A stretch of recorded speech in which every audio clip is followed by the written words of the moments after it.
Bismillahirrahmanirrahim. Assalamualaikum warahmatullahi wabarakatuh. Oke, selamat datang teman-teman. Waalaikumsalam warahmatullahi wabarakatuh. Oke, terima kasih Mbak Anita. Oke, teman-teman, selamat datang di segmen dibacain. Terima kasih buat teman-teman yang udah join ya, khususnya yang udah hadir dari tadi gitu ya. Selamat datang di segmen dibacain. Segmen dibacain adalah tempat kamu berbagi cerita dan cerita kamu akan dibacakan untuk menginspirasi banyak orang. Oke, teman-teman, kembali lagi di segmen dibacain. Oh, oke, wah. Bentar dulu nanyanya ya, bentar dulu. Ini kan baru buka ya.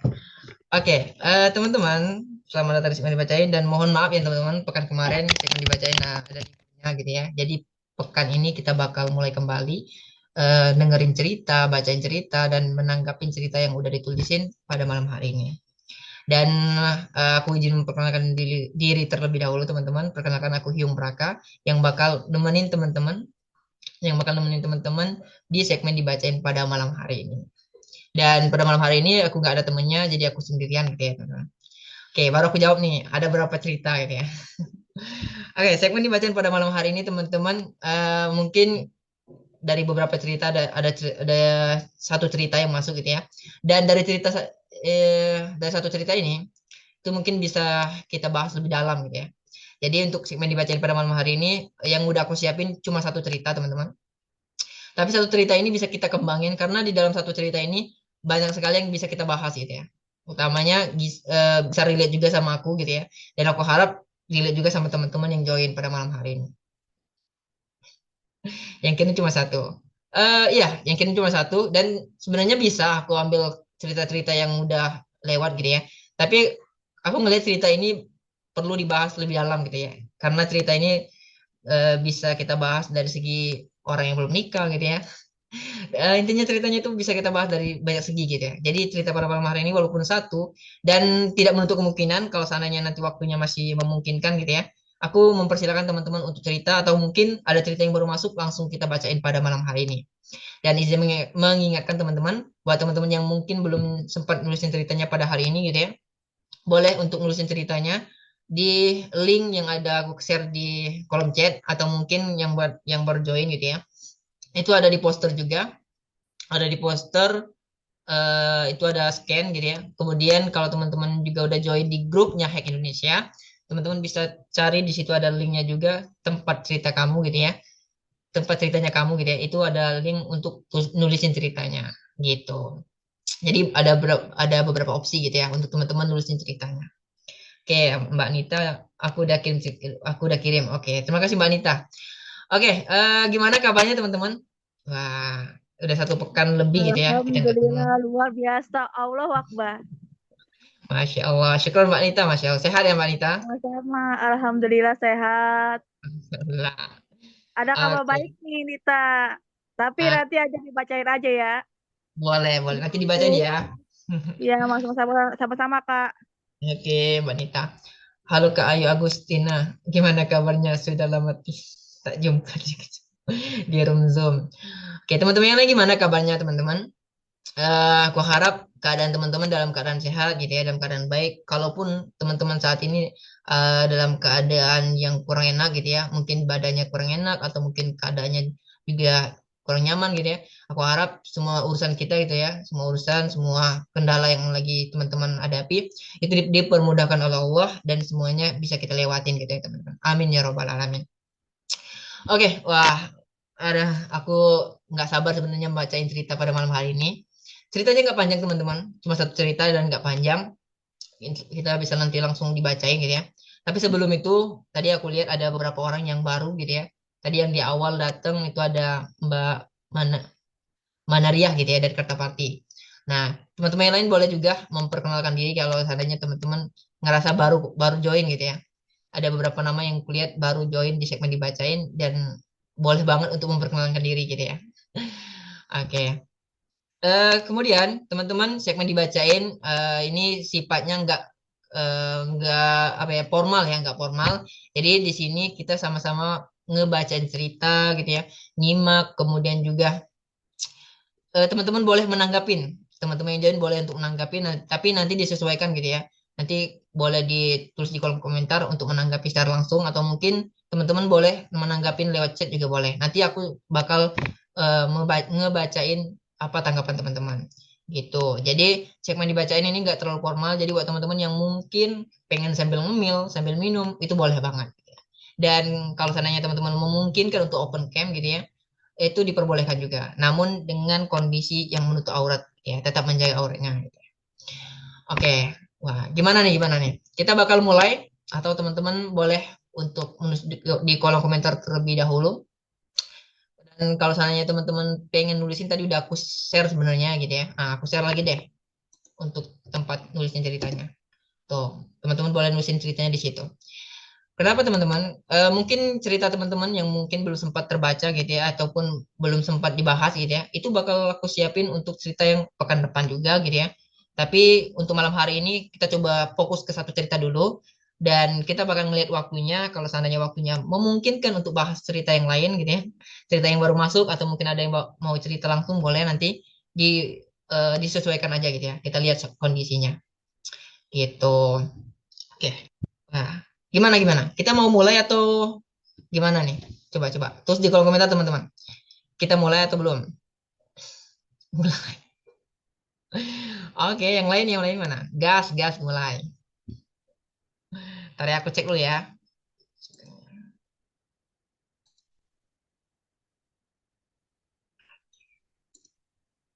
Oke, gaskan. Oke, cepet. Oke, cepetan gitu ya. Siap. Siapa nih Titi ini? Kayaknya nggak sabar banget gitu ya. Oke, aku bakal share dulu teman-teman. Kita bakal mulai cerita pada malam hari ini. Ini Kak Bella kan? Oke.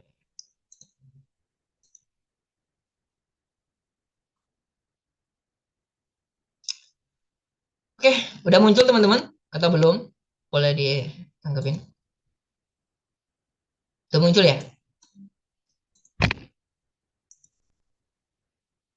Udah ya, oke.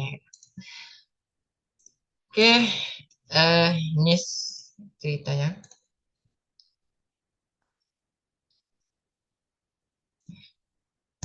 Oke, ini ceritanya teman-teman. Toh, dan kebetulan sebenarnya cerita ini tuh salah tempat gitu ya. Jadi ceritanya itu si penulis ini itu nulisin di bagian feedback, bukan di bagian tempat ceritanya. Jadi itulah kenapa ada ceritanya itu nggak masuk di bagian cerita yang seharusnya gitu ya, tapi di bagian feedback. Tapi karena aku melihat ini tuh sebagai cerita, jadi aku masukin untuk kita bahas pada malam hari ini gitu ya teman-teman. Dan dia nggak bisa nyantumin nama anonimnya gitu ya. Oke, ini ceritanya teman-teman, dan di sini nggak ada nama anonimnya gitu ya, karena kebetulan si pencerita gitu ya, si penulis itu nulisin di bagian feedback sebenarnya. Oke, aku bentar ya, aku cari dulu provider itu apa.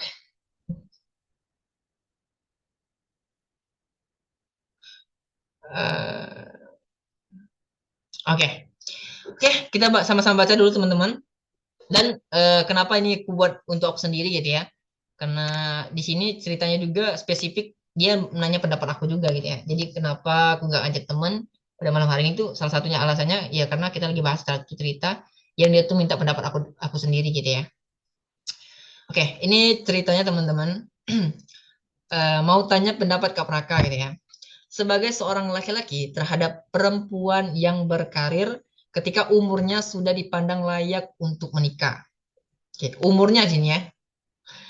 Eh, Dia itu ada dua gitu. Umur dan dari segi kesiapan pernikahan itu berbeda gitu ya. Ini umurnya sudah dipandang layak untuk menikah, namun dia memilih mengisi kesibukannya dengan belajar dan bekerja. Di sisi lain, perempuan ini mengagumi seorang ikhwan. Aku mengenal Ikhwan ini sudah cukup lama dan beliau ini dikenal loyal dan bertanggung jawab. Sehingga aku menganggapnya laki-laki yang provider dan sudah rentan komunikasi cukup dekat. Ternyata Ikhwan ini diam-diam sudah ada pasangan atau pacar yang ternyata bisa dibilang dia ini perempuan rumahan. Di situ saya berpikir, apakah si Ikhwan ini insecure dengan posisi kerja dan karir saya? sehingga ia lebih memilih menunjukkan ini loh pilihanku. Namun, apa hal itu bisa dijadikan alasan? Kasih kata-kata dong, buat perempuan hebat ini ditolak karena si Ikhwan yang insecure. Oke. Oke, ini teman-teman ceritanya singkat gitu ya. Tapi di sini ada beberapa poin yang bisa kita bahas gitu ya. Oke, aku harap teman-teman mengikuti ya gitu ya. Kita tuh lagi bahas apa. Oke, aku pengen ngebahas cerita pertama ini gitu ya. Cerita ini dari sebuah pertanyaan gitu ya. Karena di sini ternyata perempuan gitu ya. Aku pengen tanya perempuan deh. Kalau udah soal cinta mah berat. Berarti yang berat itu bukan rindu lagi ya, tapi cinta gitu ya. Udah pahaminnya. Oke, oke. Oke, teman-teman, aku pengen tanya karena di sini banyak perempuan gitu ya. Dari cerita pertama ini, aku agak eh, mempertanyakan gitu ya. Karena di sini kan yang bercerita perempuan gitu ya. Aku pengen menanyakan di bagian emang perempuan itu suka menyalahartikan gitu ya. Suka menyimpulkan sesuatu secara langsung ya, atau gimana? Menurut teman-teman yang cewek gitu, khususnya gitu ya. Perempuan itu benar atau enggak suka menyimpulkan sesuatu secara langsung gitu ya. Menurut teman-teman benar enggak? Coba coba. Karena ada paling overthinking. Ya boleh, betul. Menurut teman-teman perempuan itu suka menyimpulkan segala sesuatunya secara langsung atau enggak? Karena di cerita ini tuh aku ngelihatnya tuh si penulis itu, si perempuan ini tuh langsung menyimpulkan bahwa si Iwan ini tuh insecure sama dia gitu ya, tiba-tiba gitu ya. Bener sih, dikit. Kok dikit sih? Oke, aku banget, betul. Paling overthinking. Oke, nah di cerita pertama ini teman-teman, kita sama-sama tahu tuh si perempuan gitu ya. Oke, di awal cerita tuh si perempuan ini gitu ya.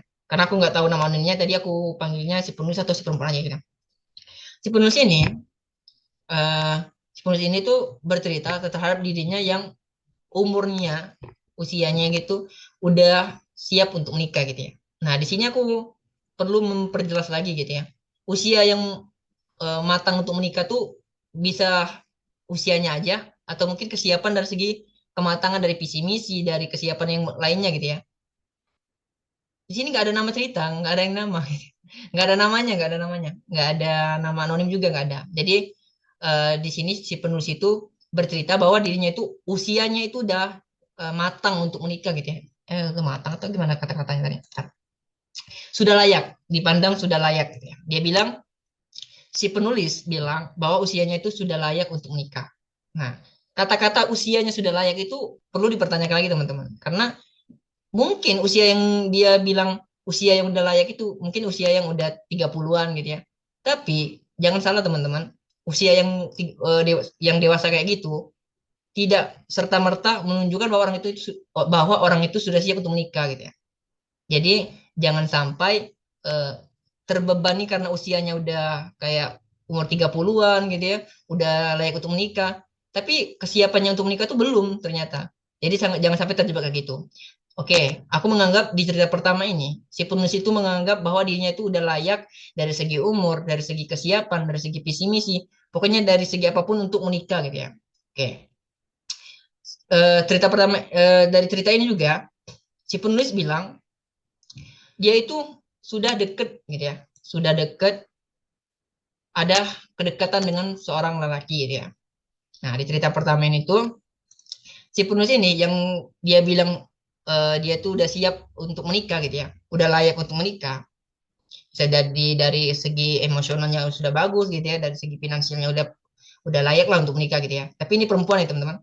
Oke, dia dan di cerita pertama ini teman-teman, dia bilang dengan kondisinya yang sudah layak untuk menikah tadi, udah siap untuk menikah tadi, dia tuh menyibukkan diri dengan belajar dan bekerja gitu ya. Jadi dia tuh justru dengan usianya yang udah layak untuk menikah tadi, udah siap untuk menikah tadi, tapi dia tuh nggak sampai kepikiran banget untuk ke jenjang yang lebih serius atau ke jenjang pernikahan gitu ya. Tapi dia memilih untuk fokus belajar, fokus bekerja. Gitu. Tapi di samping itu, di samping dari dia menyibukkan diri dengan belajar dan bekerja tadi, dia tuh ternyata sudah mengagumi seorang ikhwan, seorang laki gitu ya, seorang ikhwan, dan sudah cukup lama mengenal si ikhwan ini gitu ya. Oke, oke dari situ izin keluar boleh. Oke, eh dari kejadian itu ya. Selanjutnya, tadi ketika si penulis gitu ya, si penulis bilang bahwa dirinya itu udah layak untuk menikah dan dia memilih untuk menyibukkan diri dengan belajar dan bekerja, itu udah bagus banget tuh. Tapi di lain sisi, ternyata si penulis ini punya perasaan gitu ya, perasaan mengagumi dan kedekatan dengan seorang ikhwan gitu ya. Satu orang ini ya, kedekatannya dengan seorang ikhwan yang dia kagumi gitu ya. Oke, kemudian, oke, nggak apa-apa Mbak Manaria gitu ya. Oke, siap. Terima kasih Mbak Manaria. Selanjutnya, dari situ, aku ngelihat bahwa ada suatu kayak perlu menjadi pertanyaan gitu ya dari cerita ini. Kalau seandainya emang gitu ya, emang si perempuan yang ngerasa udah siap untuk menikah gitu ya, seharusnya sih kedekatan dengan Ikhwan ini perlu dipertanyakan gitu ya.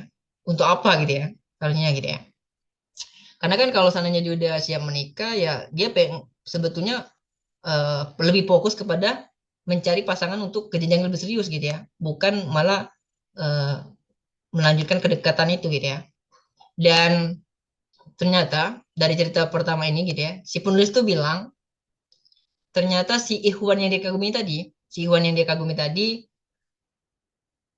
tiba-tiba memposting gitu ya, memposting, mempublikasi gitu ya, mempublikasi pasangannya gitu ya, atau pacarnya gitu ya.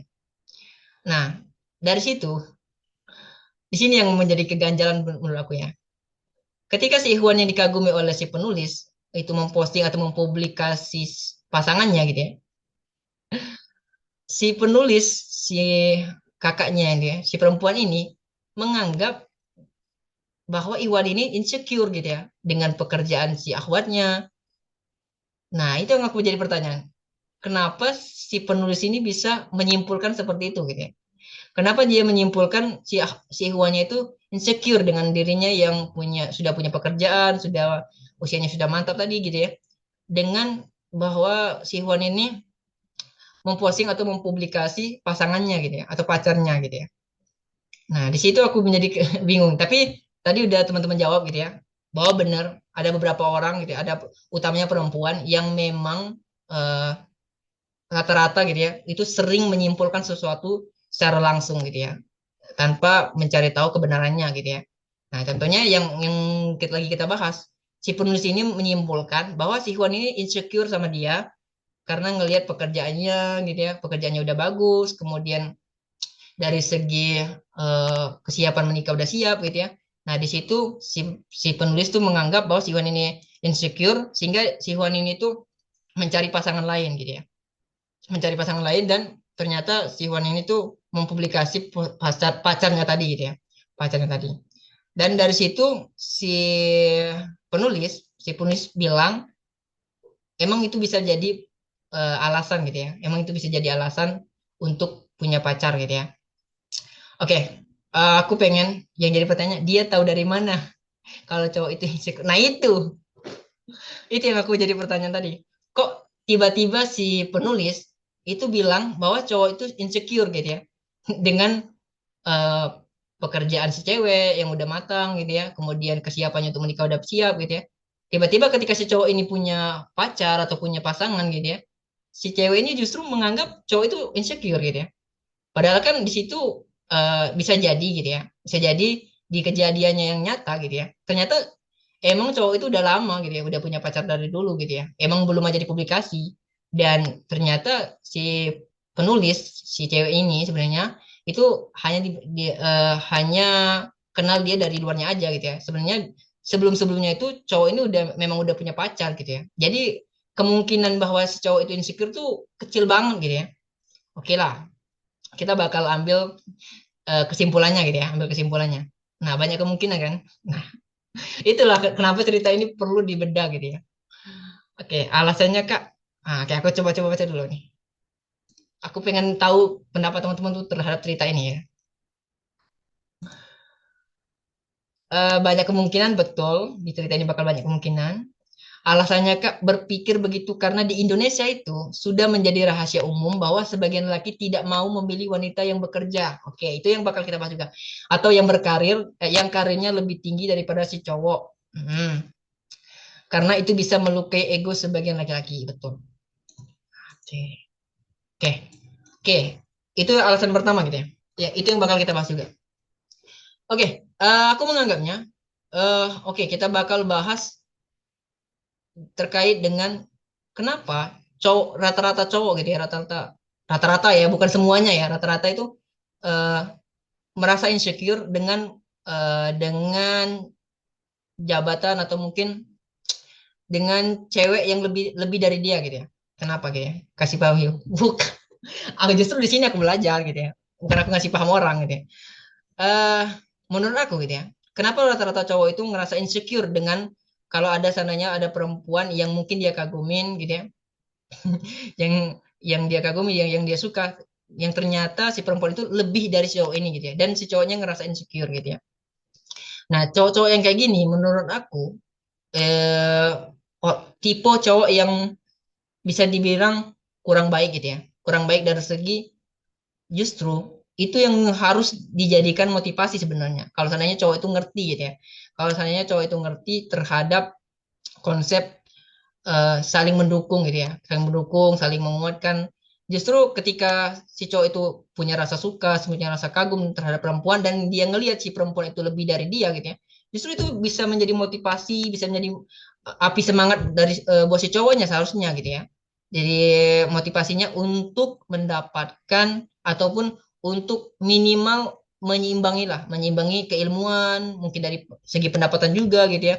Jadi bukan dijadikan sebagai alasan untuk, aduh ini kayaknya aku nggak bisa deh, sehingga dia menjauh gitu ya. Kalau seandainya cowok itu berpikiran kayak gitu, itu bisa dibilang tipe cowok yang mudah putus asa gitu ya, mudah putus asa dan bisa dibilang juga green flag, red flag gitu ya, red flag gitu ya. Karena aku ngelihat kayak gitu, kenapa? Karena ya kalau ada cowok yang udah mundur duluan gitu ya, karena ngelihat si ceweknya udah lebih dari dia, itu menunjukkan bahwa si cowok itu nggak mau memperjuangkan gitu ya, nggak mau memperjuangkan, nggak mau berusaha. Seharusnya kalau seandainya emang dia bener-bener suka, bener-bener eh, punya rasa sama si perempuan itu gitu ya, seharusnya si cowok itu mengusahakan dan salah satu usahanya minimal menyeimbangi keilmuan si perempuan gitu ya, dari segi keilmuan, mungkin dari segi pendapatan juga kalau seandainya si perempuan itu kayak tadi kayak dalam cerita ini gitu ya, si perempuan sudah punya pekerjaan yang lebih mapan gitu ya. Betul, nggak semua cowok yang kayak gitu. Itu yang aku bilang tadi, rata-rata laki-laki gitu ya, ketika ngelihat perempuannya lebih dari dia gitu ya, itu bakal insecure, bakal ngerasa nggak layak, bakal ngerasa eh, kayak nggak perlu diperjuangin deh. Nah itulah tipe-tipe laki-laki yang menurut aku eh, sudah menjadi nilai minus lah dari si cowok gitu ya. Karena dari situ kita tahu bahwa si cowok ini emang nggak pernah serius gitu ya, emang nggak pernah serius, emang nggak pernah mau berjuang gitu ya. Jadi dari situ menurut aku sih cowok ini yang perlu diperbaiki gitu ya, dari segi cowoknya gitu ya, bukan dari perempuannya. Justru kalau perempuannya itu ngerasa kayak salah ketika dia punya karir yang bagus, punya karir, punya pekerjaan yang sudah mantap gitu ya, kemudian punya keilmuan yang bagus juga, ketika lihat ada cowok yang mau deketin dia dan insecure, justru cewek ini yang merasa salah gitu ya, itu justru kekeliruan menurut aku gitu ya. Jadi ketika ada perempuan yang udah memiliki pekerjaan yang eh, sudah mapan, kemudian dari segi keilmuan udah mapan juga, justru dari situ perempuan itu udah bener banget gitu ya, udah bener banget, udah di posisi yang benar, tinggal kembali lagi kepada pasangan yang bakal menemani dia nanti gitu ya. Nah, kalau dari aku, kalau udah di tahap perempuannya udah mapan, kemudian dari keilmuan juga sudah mantap gitu ya, itu insya Allah bakal aku pertemukan dengan sosok yang tepat gitu ya, bukan sosok yang kayak tadi gitu ya, sosok yang insecure, sosok yang nggak mau berusaha, bukan sosok kayak gitu. Jadi insya Allah teman-teman tuh kalau seandainya teman-teman punya karir, punya pengetahuan khususnya ilmu agama yang udah tinggi juga gitu ya, udah mantap juga, itu teman-teman insya Allah bakal dipertemukan dengan orang yang tepat juga. Nggak mungkin teman-teman tuh dipertemukan dengan orang-orang yang kayak ini gitu ya. Insecure, nggak mau berusaha, nggak mau memperjuangkan gitu ya. Dan buat si cowok gitu ya, buat si cowok kalau emang dia emang serius dengan cewek yang kayak tadi gitu ya, sudah punya pekerjaan yang mantap dan dari segi keilmuan juga udah bagus gitu ya. Sebenarnya kalau seandainya cowok itu udah dewasa gitu ya, udah dewasa dan udah menemukan visi misi dan pernikahannya, dia bakal berusaha banget gitu teman-teman. Gitu. Khususnya buat orang-orang yang udah siap dalam pernikahannya gitu ya. Karena di sini kita lagi membahas terkait dengan orang-orang yang siap dalam pernikahan, bukan untuk ke jenjangnya ataupun ke fase pacaran gitu ya. Dan kita lagi nggak bahas itu, tapi kita lagi ngebahas tentang orang-orang yang siap untuk menuju ke pernikahan gitu ya. Jadi kalau seandainya teman-teman tuh ngerasa teman-teman udah berada di posisi pekerjaan dari segi pekerjaan udah bagus gitu ya. Kemudian dari segi keilmuan juga udah bagus, utamanya perempuan gitu ya. Itu teman-teman pastinya bakal dipertemukan dengan orang yang tepat gitu ya. Orang yang tepat gimana? Gimana? Orang yang bakal menyeimbangi teman-teman gitu ya. Orang yang bakal lebih semangat karena ngelihat teman-teman udah bagus kayak itu gitu ya. Orang yang benar-benar mengusahakan teman-teman. Mengusahakannya dari segi dia mencari ilmu lebih giat, mencari pekerjaan lebih giat. Jadi aku harap teman-teman buat teman-teman khususnya perempuan, kalau misalnya teman-teman udah berada di posisi yang bagus gitu ya, posisi dari segi pekerjaan, dari segi eh, keilmuan udah bagus, itu teman-teman jangan minder gitu ya. Teman-teman jangan minder, teman-teman jangan ngerasa bersalah karena ngelihat laki-laki yang insecure, ngelihat teman-teman jangan. Tapi teman-teman harus berusaha untuk mempertahankan keilmuan itu, untuk mempertahankan posisi itu gitu ya. Sehingga dari situ teman-teman tuh bakal dipertemukan dengan orang yang layak untuk teman-teman. Oke, dari segi itu aku rasa sih bisa dibilang mungkin gitu ya. Dari kejadian cerita pertama ini aku ngelihatnya si laki-laki itu bukan insecure, tapi bisa jadi si laki-laki itu emang udah lama punya pasangan, tapi emang belum belum dipublikasi gitu ya. Kemudian emang si penulis ini menganggap si laki-laki itu bisa jadi insecure gitu ya. Nah, kejadiannya bisa kayak gitu. Gedekan suaranya kah? Hah? Suaraku gimana? Kurang ya? Sorry, agak panas ya. Halo teman-teman, suaranya aman? Aman sih. Diku gede gitu. Oke, aku mau mempertanyakan dulu teman-teman deh. Selagi belum kita lanjut lagi ya. Ini satu cerita, tapi cerita ini banyak yang dibahas gitu ya. Oke, dari yang aku jelasin tadi terkait dengan laki-laki yang insecure ataupun ngerasa nggak layak terhadap wanita atau perempuan yang dia kagumi atau dia sukai gitu ya, yang lebih tinggi dari dia, menurut teman-teman gimana? Coba tulis di kolom komentar. Setuju atau enggak deh, gitu aja. Setuju atau enggak bahwa laki-laki yang kayak gitu sinyal ya kan, bahwa laki-laki itu ya emang dari laki-lakinya yang enggak ini ya. Teman-teman setuju atau enggak laki-laki yang kayak tadi ya, insecurean, nggak mau berusaha, nggak mau memperjuangkan perempuan yang udah layak gitu ya. Bentar, kok kenapa nih itu di teman-teman ini kameraku ada nggak ya, kok mati, betul ya,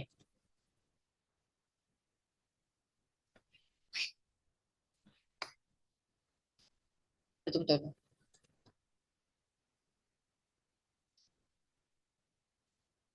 Oke,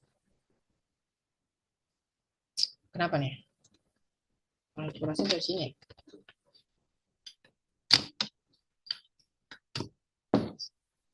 Oke, ini cerita yang pertama ini agak banyak ya yang menghilang. Enggak lah, yang penting suaranya aman ya. Karena kan muka aku nggak penting-penting banget gitu ya. Yang penting itu suaranya aman gitu. Oke, gimana teman-teman? Teman-teman setuju nggak dengan laki-laki yang kayak tadi insecure, nggak mau berusaha gitu ya, nggak mau berusaha terhadap perempuan yang lebih dari dia? Teman-teman setuju nggak dengan laki-laki kayak gitu?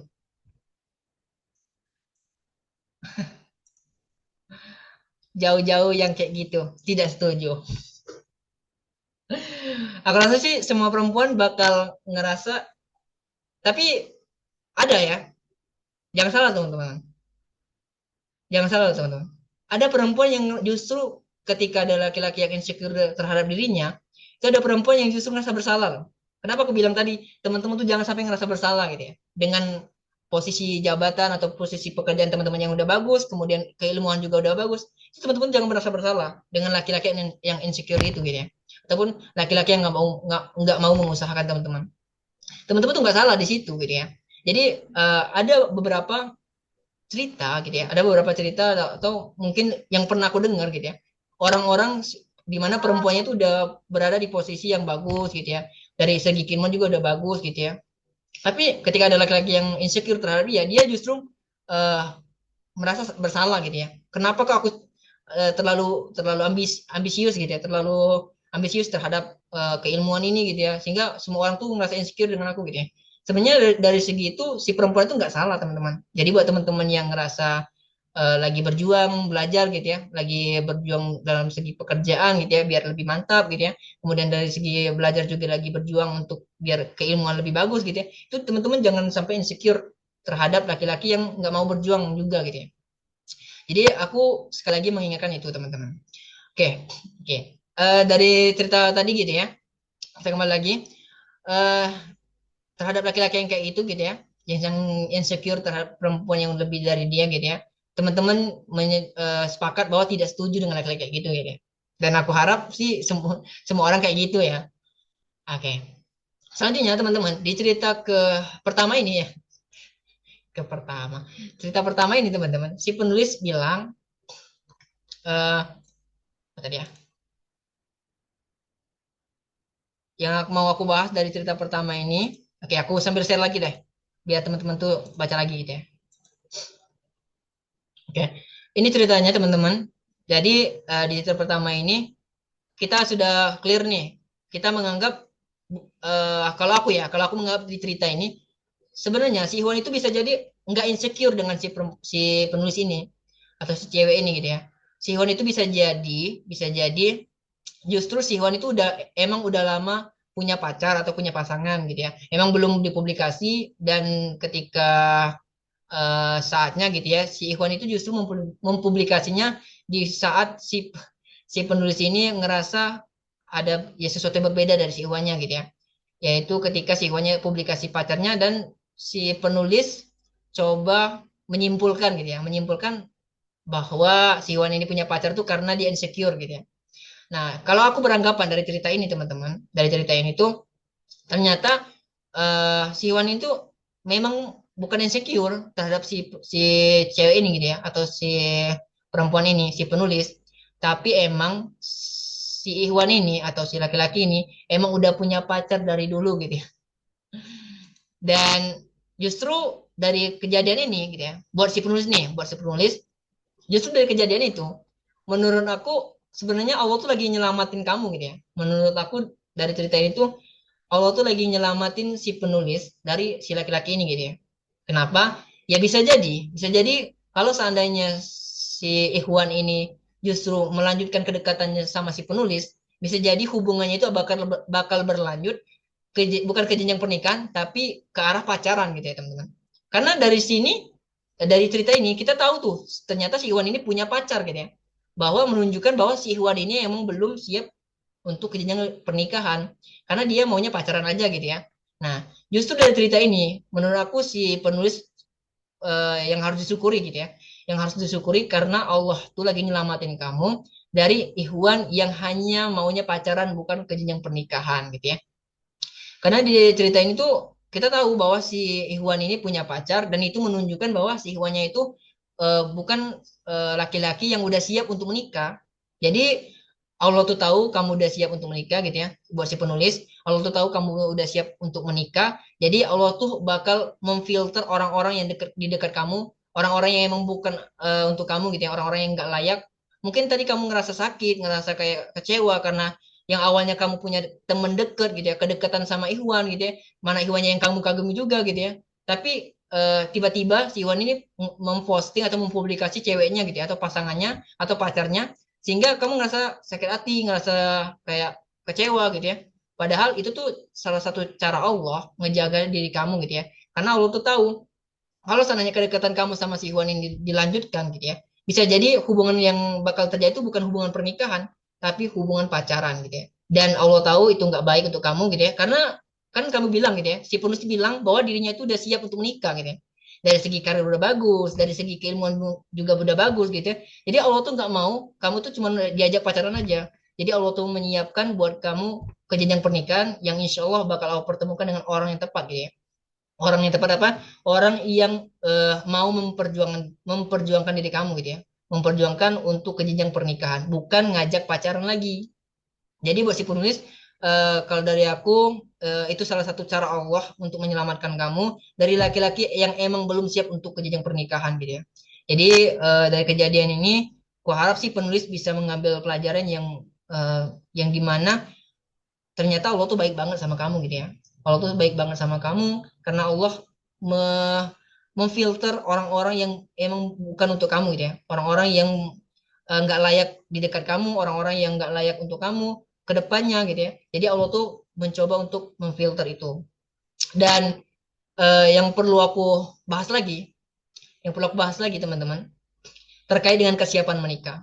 Buat si penulis, aku menganggap dari tulisannya gitu ya. Buat si penulis dari tulisannya itu dia bilang bahwa usianya itu udah siap atau udah layak untuk menikah gitu ya. Dan aku menganggap dari segi keilmuan, dari segi visi misi untuk menikah itu udah siap juga gitu ya. Jadi aku menganggap si penulis ini memang udah layak untuk menikah, dari segi pekerjaan udah layak juga gitu ya. Udah mapan gitu ya tadi.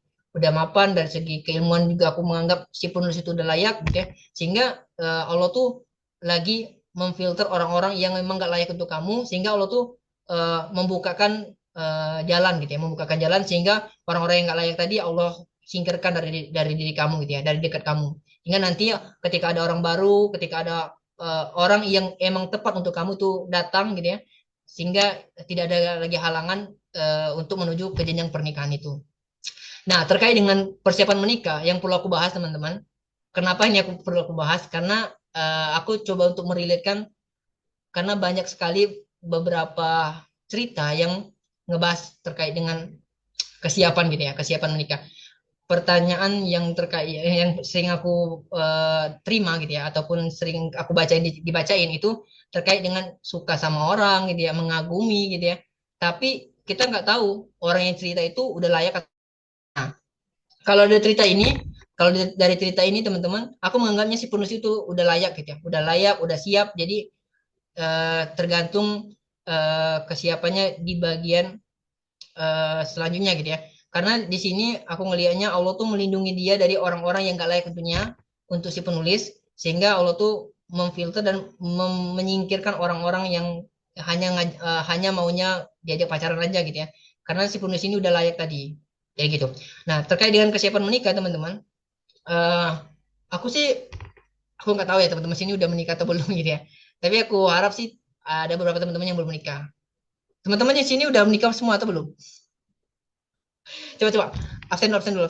Yang udah nikah atau belum boleh di ini. Oke. Buat kajian pranikah aja Kak Praka. Oke, sudah. Mbak Ayu Agustina udah ya. Teman-teman ingat itu ya, Mbak Ayu Agustina sudah menikah ya. Boleh di pin gitu ya, boleh dibintangin. Oke, belum ya? Belum jodohnya belum di launching Allah. Oke, rata-rata belum ya? Oke, berarti kalau seandainya kita bahas tentang kesiapan menikah, oke. Aku pengen ngebahas tentang kesiapan menikah. Teman-teman, menurut teman-teman, boleh ditulis di kolom komentar ya. Aku pengen mempertanyakan ini juga. Menurut teman-teman yang ini yang belum nikah ya, atau mungkin yang sudah menikah juga boleh deh. Yang belum nikah, eh, apa ya namanya? Standar ya. Standar teman-teman tuh udah layak menikah tuh seperti apa? Coba sebutin, boleh satu, boleh dua, boleh sebanyak mungkin deh. Coba tulis di kolom komentar. Standar sudah layak menikah menurut teman-teman itu seperti apa? Umurnya udah matang atau apapun deh. Coba. Aku pengen tahu dari teman-teman ya. Yang jelas bukan ngikutin standar tok-tok. Betul. Sudah siap secara ilmu, oke. Mental dan finansial. Oke. Rasa sabarnya sih. Oke. Udah bisa manage emosi. Betul. Oke. Yang lain gimana? Oke. Kita sama-sama belajar teman-teman. Kita sama-sama belajar. Dan aku pengen mengulangi apa yang aku dengar kemarin. Kemarin sebenarnya aku beberapa kali dengar podcast gitu ya. Jadi Dan kebetulan nyambung sama cerita yang lagi kita bahas ini. Oke, ada beberapa jawaban dari teman-teman yang udah siap secara ilmu gitu ya, mental dan finansial. Oke, itu udah luas banget gitu ya. Oke, yang rasa sabarnya sih, oke, udah bisa memanage emosi. Itu bener banget. Dari apa yang teman-teman sampaikan itu udah menunjukkan minimal udah tahu gitu ya standar orang yang sudah layak gitu ya. Kita bisa ngelihat ke diri kita juga gitu ya. Kita dari segi keilmuan, dari segi emosi kita, dari segi finansial, dari segi mental, nah itu kita bisa lihat ke diri kita. Oke. Kalau dari aku gitu ya, standar minimal gitu ya, standar minimal minimal orang terdekat kita itu udah ngelihat bahwa diri kita tuh udah layak gitu ya. Siapa orang terdekat diri kita? Keluarga kita, teman-teman. Jadi standar minimal dari kelayakan udah siap menikah atau belum, orang tua kita itu minimal udah percaya sama kita, teman-teman. Jadi utamanya cowok karena cowok sih karena kan cowok itu yang bakal mengajukan pernikahan gitu ya. Nah, kalau dari aku eh, ketika aku membicarakan tentang pernikahan dan orang tua aku itu antusias atau mungkin orang tua aku itu justru mendukung, itu artinya aku udah layak. Nah, itulah kenapa standar pernikahan yang bagus itu ya dilihat dari orang tua yang setuju dulu, teman-teman. Jadi jangan sampai ketika teman-teman tuh memiliki standar udah layak menikah itu dilihat dari kayak tadi, kayak ilmu, kayak mental itu udah benar, tapi yang paling utama, paling minimalnya itu teman-teman tuh harus tahu dulu dari orang tua teman-teman, dari orang terdekat teman-teman deh. Orang terdekat teman-teman, utamanya orang tua ya, karena orang tua itu paling tahu tentang anaknya gitu ya. Jadi aku pengen sedikit cerita terkait dengan kesiapan ini ya. Sebenarnya aku nggak expect gitu ya, nggak expect dengan eh, orang tua aku gitu ya. Jadi ceritanya itu gini, aku lagi ngebahas tentang teman aku yang menikah. Lagi cerita gitu, lagi cerita. Eh, Ma itu atau Bu, ini ada yang kemarin teman yang sering aku datang ke rumah, sering nganter gitu ya. Udah nikah, aku kemarin aku tuh lagi cerita bahwa aku tuh jadi panitia gitu ya, ataupun aku jadi salah satu anggota yang ada di acara pernikahan temen aku ini. Tiba-tiba orang tua aku nyeletuk tiba-tiba. Kamu jangan dulu gitu ya.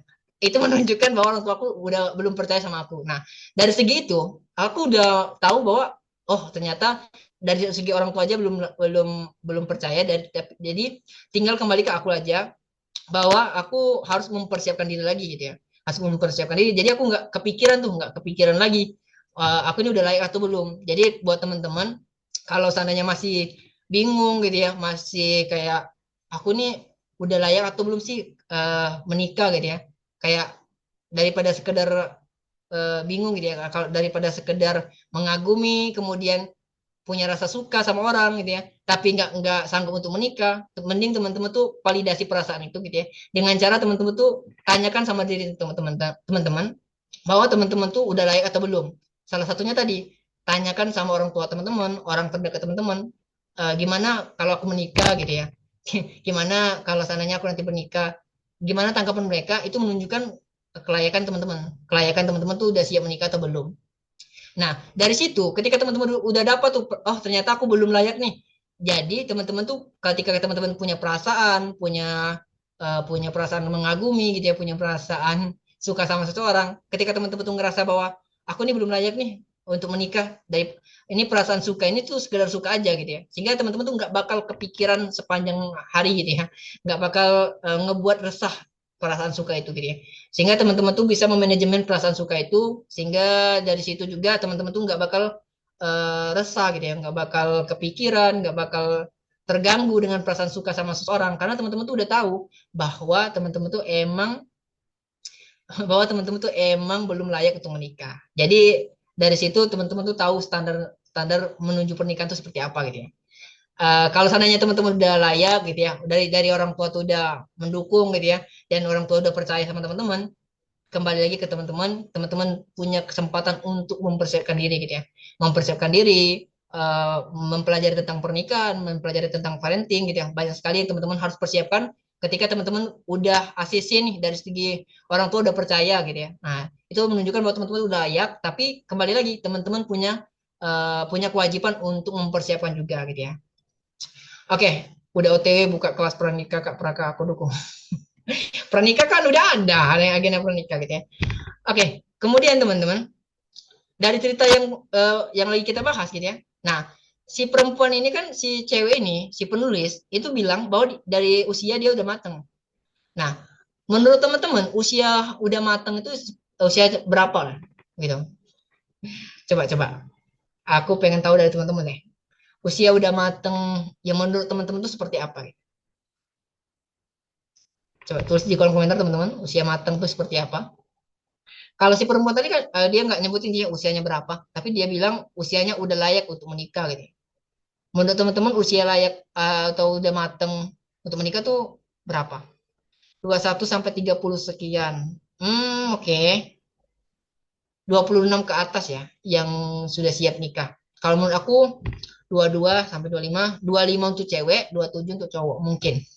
Oke, enggak apa-apa. Ini kan kita bukan mencari kebenaran, bukan cari benar salah, tapi kita mencari pendapat teman-teman. Aku pengen tahu dari teman-teman aja. Oke, oke beragam ya teman-teman, beragam. Jadi standar usia matang untuk menikah itu bukan suatu yang pasti gitu ya teman-teman. Bukan usia 30 tuh udah wajib nikah, bukan ya teman-teman. Jadi jangan sampai kita semua teman-teman, utamanya aku juga gitu ya. Kita tuh termakan dengan omongan orang-orang yang usia kamu tuh udah siap untuk menikah loh gitu. Nah, jangan sampai kita termakan dengan omongan kayak gitu teman-teman. Jadi kita harus menjaga diri kita dari standar-standar yang tidak perlu gitu ya. Jadi kita perlu tahu juga usia itu bukan terkait dengan berapa usianya, kematangan itu ya. Kematangan usia itu bukan terkait dengan berapa usianya, tapi terkait dengan sikap, terkait dengan emosi, terkait dengan gimana cara kita menghadapi masalah, gimana kita saat berkomunikasi dengan orang-orang terdekat kita, itu yang harus jadi standar kita gitu. Jadi usia matang itu bukan terkait dengan umur gitu ya. Bisa dibilang usia 26, 30, 21 udah mateng gitu ya. Bisa dibilang kayak gitu. Tapi kembali lagi teman-teman, usia matang itu bukan dari angkanya, tapi dari sikap kita gitu ya. Jadi jangan sampai kita ter apa ya? Terfokus gitu ya, terfokus dengan usia yang lagi kita lihat. Aku usianya masih 20-an gitu ya, 20 plus gitu ya. Dan aku ngerasa usia 20 plus ini ya masih kesempatan aku untuk mengeksplor gitu ya. Masih banyak sekali sesuatu yang harus aku cari gitu ya, aku jejali gitu ya, aku jalani. Jadi aku nggak terlalu kepikiran terkait dengan usia aku sekarang tuh udah siap untuk menikah atau belum gitu ya. Kembali lagi kalau seandainya teman-teman masih ada keraguan gitu ya, coba untuk tanyakan sama orang terdekat teman-teman, utamanya orang tua gitu ya. Oke, dari segi paragraf pertama gitu ya, kita menganggap gitu ya, aku menganggap dari cerita pertama ini tuh si perempuan ini gitu ya, si penulis itu bukan hanya usianya aja yang udah layak menikah, tapi dari segi kesiapan finansial, dari segi kesiapan keilmuan, dari udah siap banget gitu ya. Oke, kemudian eh, yang perlu aku bahas juga karena ini lagi bahas tentang pernikahan teman-teman, dan aku pengen nge-share apa yang aku dapat dari apa yang aku dengar gitu ya. Karena kan aku bilang cuma satu cerita gitu ya, dan ceritanya bakal panjang gitu ya. Jadi aku pengen share dikit satu yang aku dapat dari podcast. Kalau mungkin teman-teman dengar juga gitu ya, podcastnya podcastnya Ustadz Felix sama Fuad Naim di Tiki kalau nggak salah ya, Tiki. Nah, di podcast itu aku ada statement Ustadz Felix yang menurut aku membuka pikiran aku banget tentang pernikahan. Jadi statementnya kayak gini teman-teman. Kita itu terkadang menganggap diri kita itu layak untuk menikah, siap untuk menikah. Terkadang kita itu hanya memikirkan tentang diri kita teman-teman. Tentang me gitu ya, tentang for me, tentang kita. Kita menganggap gini, seandainya aku ya, seandainya aku bilang, aku pengen nikah karena uh, aku pengen dapetin istri yang bisa membimbing anak-anakku nanti gitu ya. Itu benar, tapi kita perlu mentelaah lagi teman-teman. Pernikahan itu bukan untuk kita aja teman-teman. Pernikahan itu untuk menyatukan dua orang yang berbeda teman-teman. pernikahan itu bukan untuk kita aja yang nyaman, tapi orang lain tidak kita pikirkan gitu ya. Jadi jangan sampai kita ngerasa udah layak menikah, ngerasa perlu untuk menikah, tapi kita hanya memikirkan tentang diri kita, teman-teman. Kita sering menganggap aku kayaknya udah nggak bisa menahan hasrat dalam diri aku deh. Kayak aku butuh teman hidup deh. Itu menunjukkan bahwa diri kita itu hanya memikirkan diri kita, teman-teman. Bukan pasangan kita lagi. Bukan tentang pernikahannya, tapi tentang diri kita. Kita menganggap bahwa kita itu udah saatnya gitu ya. Waktu kita menganggap umur kita udah layak untuk menikah, umur kita uh, udah uh, udah dianggap udah telat nikah gitu umur kita itu menunjukkan bahwa kita itu fokus kepada diri kita aja, bukan kepada tujuan menikah, visi misi menikahnya apa, tentang pasangan yang bakal ngejalinin itu sama kita gitu ya, kedepannya itu seperti apa. Jadi jangan sampai kita itu menikah hanya karena diri kita, teman-teman. Menikahlah karena teman-teman tahu tujuan menikah itu apa, visi misinya jelas, tujuannya jelas, setelah menikah itu seperti apa, itu harus teman-teman catat di situ gitu ya. Teman-teman harus uh, clear terhadap diri teman-teman dulu. Gimana teman-teman bakal gimana teman-teman bakal siap untuk menikah kalau teman-teman saja belum siap, belum selesai dengan diri teman-teman. Aku dari statement itu ya, dari statement itu, oh ternyata selama ini tuh aku fokus ke diri aku aja gitu ya. Aku sering tuh kepikiran kayaknya kalau sekarang menikah lebih bagus deh, karena kan aku sendiri di Palembang gitu ya, nggak ada teman. Kalau menikah kan ada temennya gitu ya. Itu menunjukkan bahwa aku tuh belum siap, belum layak. Karena apa? Karena aku masih fokus ke diri aku, bukan ke pernikahannya, teman-teman. Jadi kembali lagi teman-teman, kalau sananya teman-teman udah kepikiran tentang pernikahan, pastikan teman, pastikan teman-teman itu menikah bukan karena teman-teman aja, tapi karena pernikahannya yang jelas. Tujuannya apa, visi misinya selanjutnya apa gitu ya. Teman-teman boleh untuk mengimpikan gitu ya, menginginkan pasangan yang bagus, pasangan yang soleh soleha gitu ya, punya pasangan yang keilmuannya keren gitu ya. Boleh banget. Tapi pastikan ketika teman-teman mau menikah, teman-teman tuh bukan hanya memikirkan tentang apa yang teman-teman dapat, tapi pernikahan seperti apa gitu ya. Seperti apa yang Allah inginkan dari pernikahan itu. Allah tuh sering mungkin teman-teman sering ke kondangan gitu ya, sering ke nikahan orang lain gitu, atau mungkin ke kondangan ke nikahan teman-teman gitu ya. Kita tuh sering dengar tentang Quran surah An-Rum ayat 21 terkait dengan pernikahan gitu ya. Allah menciptakan eh, makhluknya itu berpasang-pasangan gitu ya. Teman-teman itu dari ayat itu juga di situ disebutkan bahwa pernikahan itu yang menjadi utamanya gitu ya, menjadi tujuannya itu sakinah, ketenangan. Dari pernikahan itu dapat ketenangan.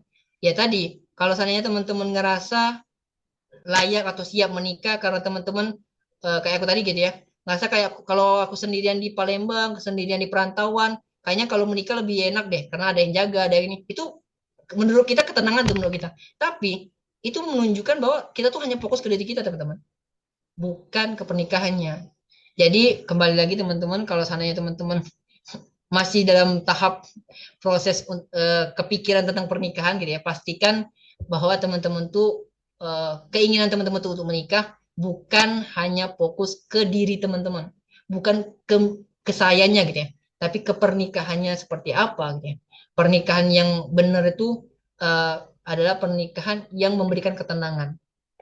Ketenangan untuk siapa? Bukan untuk diri kita aja, tapi untuk pasangan kita, untuk pernikahan yang bakal dijalanin. Jadi itu banyak banget pertimbangannya. Tapi aku pengen yang aku dapat dari podcast itu gitu ya, dapat dari kata-kata Osa Pelik, bahwa ketika kita ngerasa udah layak untuk menikah, pastikan layak untuk menikah itu bukan hanya untuk kita, tapi untuk pasangan kita yang bakal nemenin kita, untuk pernikahan yang bakal kita jalanin, itu perlu dipertimbangkan juga. Gitu ya teman-teman. Aku harap sih teman-teman ngerti ya yang lagi aku bahas. Karena aku tuh pengen buat konten tentang itu. Cuman aku sulit untuk buat kata-kata yang kayak bagus gitu ya. Jadi aku pengen share di sini gitu ya. Pengen share kebetulan lagi ngebahas tentang pernikahan juga. Karena ada sedikit menyangkut itu, jadi aku coba dibahas di sini juga. Oke, itu teman-teman, itu cerita pertama. Dari cerita pertama ini sih, aku harap si penulis gitu ya, karena kita lagi ngebahas cerita pertama ini tentang si penulis. Jadi aku harap si penulis tuh dapat pelajaran yang bagus banget dari kejadian ini gitu ya. Jadi kalau dari aku tadi, aku ulangi sekali lagi, kalau dari aku tadi, si penulis tuh lagi diselamatkan oleh Allah terhadap orang-orang yang gak layak buat si penulis gitu ya. Allah tuh lagi ngejaga kamu, Allah tuh lagi ngejaga diri kamu dari orang-orang yang emang belum siap ataupun enggak layak untuk berada di dekat kamu gitu ya. Kalau seandainya kedekatan kamu sama si Hewan ini dilanjutkan gitu ya, bisa jadi yang terjadi bukan pernikahan tapi justru pacaran. Dan Allah tahu itu enggak baik untuk kamu, makanya Allah hilangkan orang-orang yang kayak gitu. Orang-orang yang hanya maunya pacaran dari diri kamu yang udah layak untuk menikah, sehingga dari situ Allah tuh bakal mempertemukan kamu dengan orang yang udah siap untuk menikah, orang yang layak, orang yang benar-benar siap untuk ke jenjang pernikahan dan siap untuk bersama kamu untuk menikah tadi gitu ya. Begitu ya teman-teman. Oke, aku coba lihat dulu ya teman-teman. Karena tadi ada Mbak Anita yang bilang dia mau cerita dan ini udah masuk ceritanya gitu ya.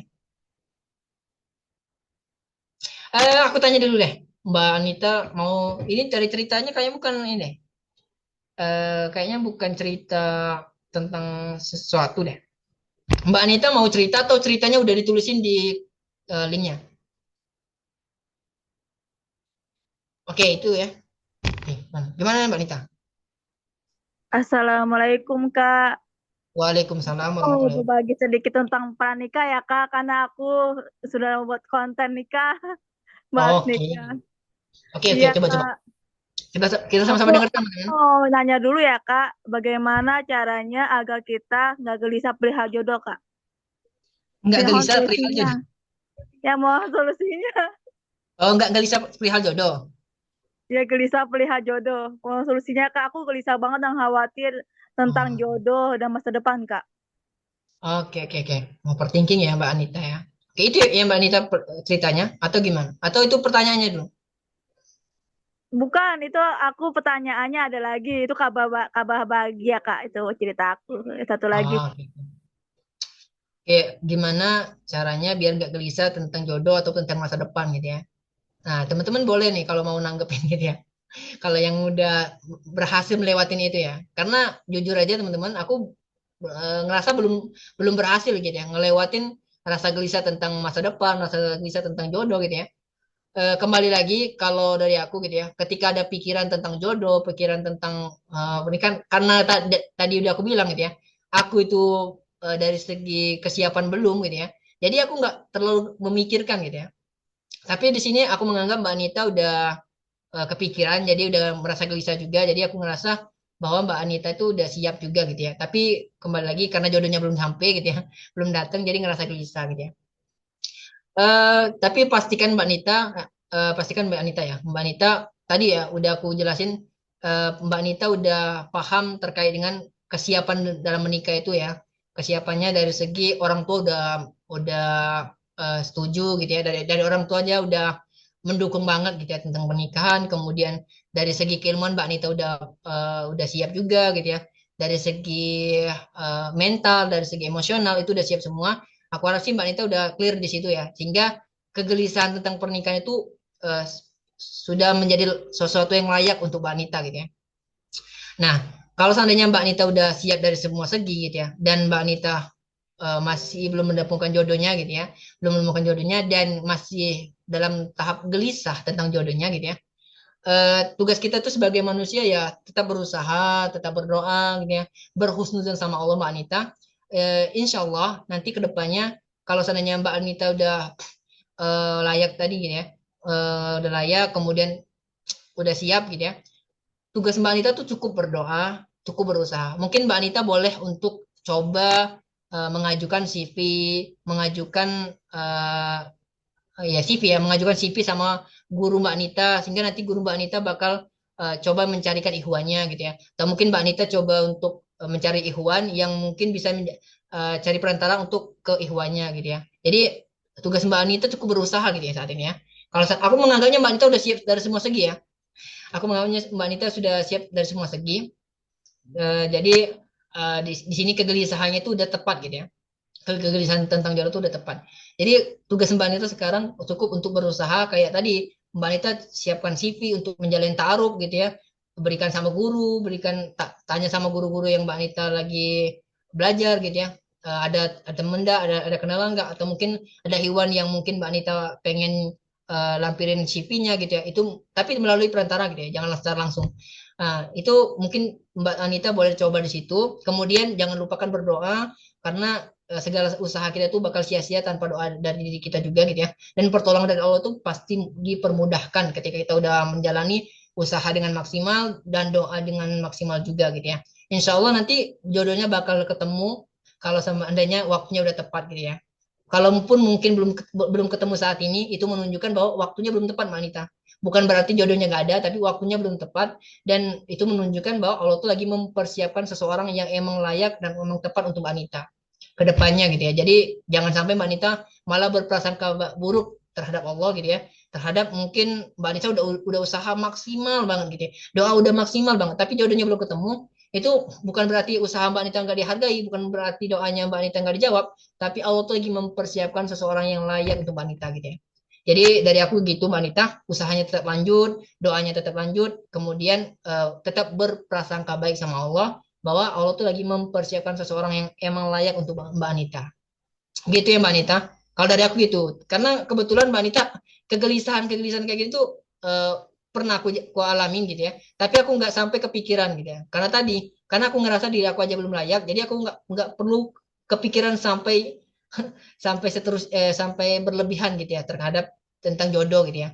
Tapi tentang masa depan selalu kepikiran sih tentang masa depan. Oke, gitu ya Mbak Anita. Semoga Mbak Anita Iya, mengerti. iya Kak, aku gelisahnya itu sampai kepikiran, terus sampai nggak nyaman gitu Kak dengan situasi ini Kak. Ya, kalau emang Mbak Nita udah layak dari semua segi gitu ya, dari segi emosi, dari segi keilmuan, dari segi apapun itu, ya kegelisahan itu hal yang wajar karena fitrah kita sebagai manusia adalah punya rasa suka, punya perasaan gitu ya, dan itu nggak salah Mbak Nita. Kembali lagi Mbak Nita cukup berusaha, biarkan Allah yang bertindak, biarkan Allah yang nanti mempertemukan Mbak Nita dengan jodoh yang tepat. Gitu. Ada lagi Mbak Nita? Makasih Kak, mau sharing sedikit boleh gak? Nah, siapa tahu buat motivasi buat semuanya yang membutuhkan Kak. Oke, boleh boleh. Assalamualaikum warahmatullahi wabarakatuh semua. Izin sharing dikit ya tentang nikah tadi. Menikah itu adalah ibadah karena menikah itu menjalani separuh agama. Kan karena kita mau nikah nih. Nih pilihannya kita nikah apa mau nikah, apa siap nikah, apa mau nikah aja nih kita. Ayo jawab dulu. Jawab di kolom komentar ya. Apa nih pertanyaan tadi? Ulang lagi Mbak Nita. Tanyaannya siap nikah apa mau nikah aja, Kak? Siap nikah atau mau nikah aja? Iya. Oh, ada ya tuh, siap nikah ya, yang lain. Oh, Kalau dia Kak, siap nikah aja. semoga Allah mudahkan ya, Kak. Oke. Jalannya menuju menuju ibadah terbaik itu ibadah terlama itu pernikahan, Kak. Maka dari itu kita persiapkan agar kita menemukan jodoh terbaik dari Allah, menurut Allah. Udah, Kak. Wassalamualaikum warahmatullahi wabarakatuh. Makasih, Kak, solusinya dan kesempatannya untuk Hai. Semoga selalu berkah, berkah, berkah. Wassalamualaikum. Makasih, Kak. Oke, terima kasih Mbak Nita. Oke. Itu yang didapat Mbak Nita dari sharing ini ya, dari sharing eh, kajian lain gitu ya, teman Nita. Kajian pernikahan lain ya. Itu yang didapat Mbak Nita dari kajian pernikahan yang tempat lain, teman-teman. Jadi tadi yang dipertanyakan Mbak Nita, kita tuh menikah itu karena siap atau karena mau aja gitu ya. Jadi kalau seandainya emang udah siap, berarti teman-teman udah siap dari semua segi ya teman-teman. Jadi pastikan dulu teman-teman tuh udah siap dari semua segi, siap dan mau. Kalau mau aja berbeda tuh, kalau mau solusinya. Cari jodoh cepet-cepet. Kan udah nikah Mbak Ayu tadi. Kan tadi udah jelas tadi ya teman-teman. Kita udah eh, pin kan ya, udah ini ya. Mbak Ayu Pak Agustina tuh udah nikah tadi, udah dia bilang tadi. Oke, gitu ya teman-teman. Ini agak panjang ya, jadinya agak panjang. Oke, ini aku ngebacain kayaknya ini dari Mbak Anita juga. Alhamdulillah aku bersyukur mau collab review Poblak Kak Mi. Oke, ini dari Mbak Anita baru masuk teman-teman. Ini bukan cerita tapi lebih kepada pengen disampaikan Mbak Anita gitu ya. Terhadap Hype gitu ya. Dan terhadap teman-teman yang ada di Hype juga. Oke, aku share lagi teman-teman. Satu lagi ya teman-teman. Karena ini baru masuk dan aku rasa ini bukan cerita gitu ya. Cerita pada malam hari itu cuma cukup satu tadi ya teman-teman. Tapi agak panjang pembahasannya dan aku harap teman-teman mendapatkan pelajaran dari cerita pertama itu. Oke, ini dari Mbak Anita teman-teman, Mbak Anita Febrianti ya.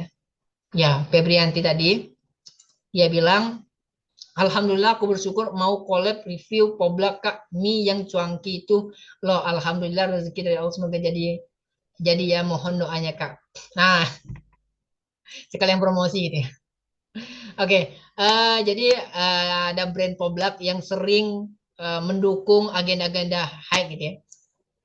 Jadi Poblak itu adalah produk makanan yang sering mendukung program-program high. Jadi kalau seandainya teman-teman itu gabung di high gitu ya, dan itu sering ada poster, nah di poster itu sering ada logo Poblak gitu ya.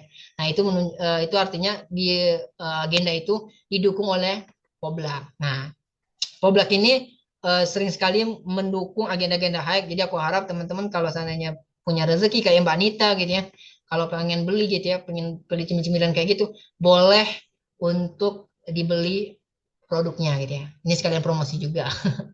Gitu. Oke teman-teman, ya terima kasih Mbak Anita. Semoga semua yang Mbak Anita lakukan diperlancar, dipermudahkan oleh Allah. Amin. Ya Rabbal Alamin. Dan buat teman-teman juga yang join, dimudahkan oleh Allah segala urusannya ya. Amin. Ini agak beda nih. BA-nya si kakak ya. Bukan aku. Bukan aku. Tapi BA-nya itu Kak Abizar. Nah, itu kalau seandainya teman-teman lihat Kak Abizar sering konten pakai Poblak, itu teman-teman pasti tahu bahwa Poblak itu sering ikut di agenda-agendanya Haj, di agenda-agendanya Kak Abizar. Itu karena Kak Abizar itu sendiri adalah BA-nya Poblak. Oke, gitu ya teman-teman. Cerita pertama tadi menjadi cerita yang cukup panjang di segmen dibacain pada malam hari ini. Teman-teman izin mengingatkan kalau seandainya teman-teman pengen cerita, boleh banget ceritanya ditulisin gitu ya. Insya Allah pekan depan aku bakal ngeliat situasinya teman-teman. Dan aku di akhir bakal ada satu info yang aku harus terangin gitu ya. Tapi ini sebelum sebelum tutup, teman-teman terima kasih sebelumnya untuk segmen dibacain pada malam hari ini.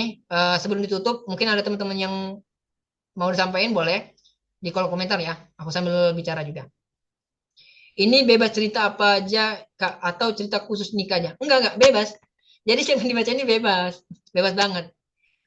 Jadi cerita-cerita yang dibacain di malam hari itu enggak mesti ini ya, enggak mesti tentang pernikahan ya. Kebetulan aja yang lagi cerita itu tentang pernikahan, tentang rasa kagum gitu ya. Banyak juga kok. Kayaknya Mbak Triayu Nopianti baru gabung ya? Soalnya baru tahu nih. Mau curhat. Oh iya baru. Oke, semoga betah ya Mbak Tri. Insya Allah Senin malam pekan depan kita bakal adain lagi nih, dibacain. Dan Mbak Tri boleh untuk nulisnya ceritanya. Insya Allah pekan depan kita bakal langsung bacain. Mau curhat Mbak Ayu Agustina. Yang bener nih Mbak Ayu. Kalau mau curhat boleh. Lah emang ya ibu-ibu tuh emang suka kayak gitu ya. Soalnya putus-putus. Wah udah nggak kondusif ya. Sekarang gimana teman-teman suaranya? Aurora, boleh. Satu cerita deh, boleh. Secara langsung atau mau diketik nih Mbak Aurora? Oke, kita sama-sama dengerin teman-teman. Oke, boleh. Silakan Mbak Aurora. Mbak Bella ini ya. Nanti aku ikutan. Aku juga nanti ikutan ya Kak kalau ada yang join. Oke, boleh. Kita coba dulu. Mbak Aurora, boleh, silakan. Assalamualaikum Yung. Oh, Waalaikumsalam. Agak kecil ya Mbak. Boleh agak dibesarin mungkin dideketin handphonenya. Bentar, bentar. Ini udah jelas belum? Oke, udah jelas nih. Coba. Oke, mau cerita ya. Ini kan tadi Hyung ngebahas tentang persoalan percintaan. pernikahan Oke. ibadah yang terpanjang. Ini mungkin minta pandangan dari Hyung sebagai seorang laki-laki ya. Maksudnya pandangan Hyung terhadap cerita ini tuh bagaimana? Oke. Menurut Hyung aja nggak usah, maksudnya nggak usah terlalu memaksakan untuk sempurna. Jadi pandangan Hyung aja gitu ya. Betul, betul, betul. Emang aku nggak bisa sempurna-sempurna ini. Iya, Oke, oke, boleh, takutnya boleh. kan, khawatirnya gitu. Nah, se bentar. Ini jelas suaranya masih jelas kan? Masih, masih, masih. Aman, aman. Jelas, jelas, jelas. Oke. Nah, jadi ini diawali dengan cerita ya. Hmm. Se- saya itu pernah mendapatkan cerita nih dari dari salah satu yang saya kenal, dan dia menceritakan sebuah perjalanan percintaan dia ke kami semua. Dan singkat cerita, mereka menjalin hubungan alias pacaran. Oke. Oke, di situ namun ada sedikit problem dalam hubungan itu, yaitu orang tua. Oke. Orang tua dari pihak perempuan ini ternyata tidak setuju dengan hubungan hubungan mereka karena suatu hal yang nggak tahu spesifiknya ya, apa yang menjadi penyebab. Yang jelas kami hanya mengetahui kalau teman kami ini tidak disetujui oleh orang tuanya hubungannya, dan pada akhirnya saya mendapat cerita bahwa dari teman yang berbeda yang menceritakan kisah ini tadi, yang menceritakan kisah teman-teman kami, di situ dia, teman kami yang satunya, anggaplah yang punya kisah ini tuh A gitu ya. Nah, yang B Hmm. ini ngomong kalau semisalnya si A ini tidak disetujui pernikahan sama orang tua, dia ingin meminta kepada ayahnya hanya untuk menikahinya saja. Maksudnya menjadi walinya aja gitu. Jadi nggak Hmm. perlu, kalau nggak mau ada acara seperti resepsi dan yang lain ya nggak apa-apa. Tapi terus kami bertanya, jika seandainya ayah kamu juga tidak setuju, lalu bagaimana? Dia mengatakan bahwa dia akan tetap melanjutkan rencana pernikahan itu meskipun tanpa restu. Kurang lebih begitu ya. Oke. Dan pernikahan ini akan diwakilkan oleh eh, pihak KUA. Oke. Ini entah benar atau tidak cerita dari orang ketiga ini, yang jelas dalam pandangan Hyung, jika seandainya nih Hyung berada di posisi itu, misal Hyung berada di posisi dua orang yang sedang mencintai ini, kisahnya seperti Oke. itulah maksudnya. Ya, ya. Apa hal yang terpikirkan oleh Hyung, semisal nih Hyung itu benar-benar nekat mau oke kita nikah aja gitu. Urusan orang tua nggak usah dipikirin misalkan ya. Nah, yang ingin saya tanyakan itu adalah isi dari pemikiran si laki-laki jika dalam bertindak melakukan itu. Pasti bukan suatu hal yang remeh-temeh ketika mengambil keputusan itu. Iya kan? Pasti ada Hmm. sebab mengapa si laki-laki itu mungkin kuat untuk mengambil keputusan mau melanjutkan ke jenjang pernikahan tanpa restu dari orang tua, meskipun dari pihak keluarga si cowok atau si cewek. gitu ya. Terlepas dari itu, yang ingin saya tanyakan, mengapa laki-laki itu mau seperti itu, mengambil, dalam istilah ya, bukan bukan secara harfiahnya ya, mengambil anak gadis orang tapi dalam keadaan tidak direstui gitu. Nah, apa yang bakal Hyung lakukan kalau gitu?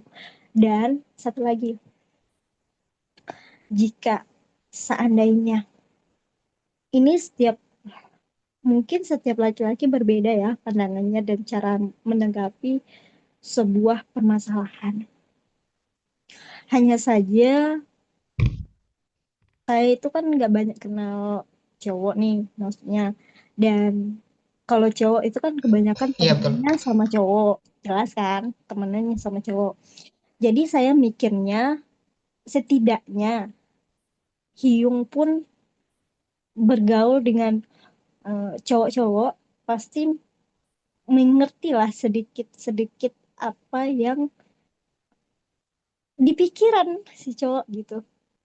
Maksud Paham gitu sih maksud saya, kayak misalkan contohnya ketika cowok yang nggak bener aja itu pasti si cowok lain bisa tahu kan, maksudnya gitu. Nah, jika suatu hari nanti, nauzubillah ya, tapi ini seandainya aja, semisalnya gitu, karena kan saya meminta pandangan hiu. Nah, ketika ada seorang istri, Hyung mengatakan kayak gini, "Hmm, aku nggak mau tinggal bersama orang tua kamu. Kalau kamu mau merawat orang tua kamu, ya ngapain nikah sama aku?" Misal, ini contoh doang. Aku nih cuma mau, aku nggak mau, nggak, bahasanya gini. Aku tuh nggak mau serumah dengan mertua karena akan banyak konflik. Mungkin nggak banyak, tapi akan ada konflik yang akan terjadi antara menantu dan mertua. Tapi di sisi lain, Hyung adalah anak bungsu, di mana Hyung tidak mau nih ceritanya untuk berpisah dengan orang tua, mau merawat orang tua, karena menganggap anak bungsu itu ya bersama orang tua gitu. Nah, apa yang Hyung lakukan ketika dalam fase permasalahan tersebut? Oke. Oke, itu aja dulu. Oke. Oke, Mbak Bella ya, Mbak Aurora ya. Oke, makasih Mbak Aurora atas ceritanya. Udah telat ngomongnya, udah bela tadi. Oh, oke Mbak Bella ya. Oke, aku izin pakai kacamata ya. Sebenarnya aku pakai kacamata ini bukan karena mau bergaya, cuman karena biar nggak masuk mata. Oke, terima kasih Mbak Bella tadi udah cerita. Eh, aduh, jadi kepikiran gitu ya. Dari pertama ya, aku pengen ngebahas yang pertama yang Mbak Bella bilang tadi. Ada perempuan dan laki-laki yang pacaran, kemudian ketika ingin ke jenjang yang lebih serius, pernikahan, orang tuanya tidak setuju, yaitu ibunya gitu ya. Kemudian dua orang ini memutuskan untuk kalau emang nggak disetujui dari orang tua ya mereka pengen tetap menikah gitu ya, pengen tetap menikah walaupun mungkin nggak ada restu dari orang tua. Gimana tanggapannya gitu ya? Yang pertama dulu ya, aku menjadi karena beberapa konten gitu ya, beberapa informasi yang aku dapat, cerita-cerita kayak gitu tuh banyak banget teman-teman. Banyak orang yang eh, memutuskan menikah walaupun mungkin tanpa restu dari orang tua gitu ya. Dan aku ngelihat kayak gitu, aku jadi keinget aku dulu gitu ya. Aku ketika masih di masa-masa gitu, masa-masa nggak ngerti tentang Islam, nggak ngerti tentang pacaran itu haram, nggak ngerti tentang kedekatan sama lawan jenis, itu ngelihat yang kayak gitu tuh hal yang wajar gitu ya. Aku jadi keinget ketika aku lagi pacaran, kemudian aku sama pacar aku tuh lagi telepon, lagi pokoknya lagi seneng-seneng gitu ya, lagi kedekatannya lagi akrab banget gitu ya, lagi berbunga-bunga banget. Itu dunia itu terasa kosong gitu ya, terasa milik berdua aja teman-teman.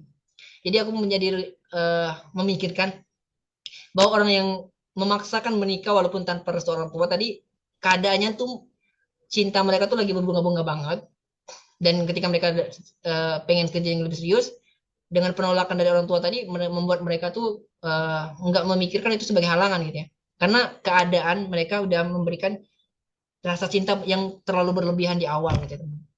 Jadi aku menganggap itu terjadi gitu ya. Aku menganggap itu terjadi karena mereka telah memberikan cinta mereka itu berlebihan kan. Secara berlebihan terhadap pasangan mereka. Padahal pasangan mereka itu ya bukan pasangan yang benar gitu ya.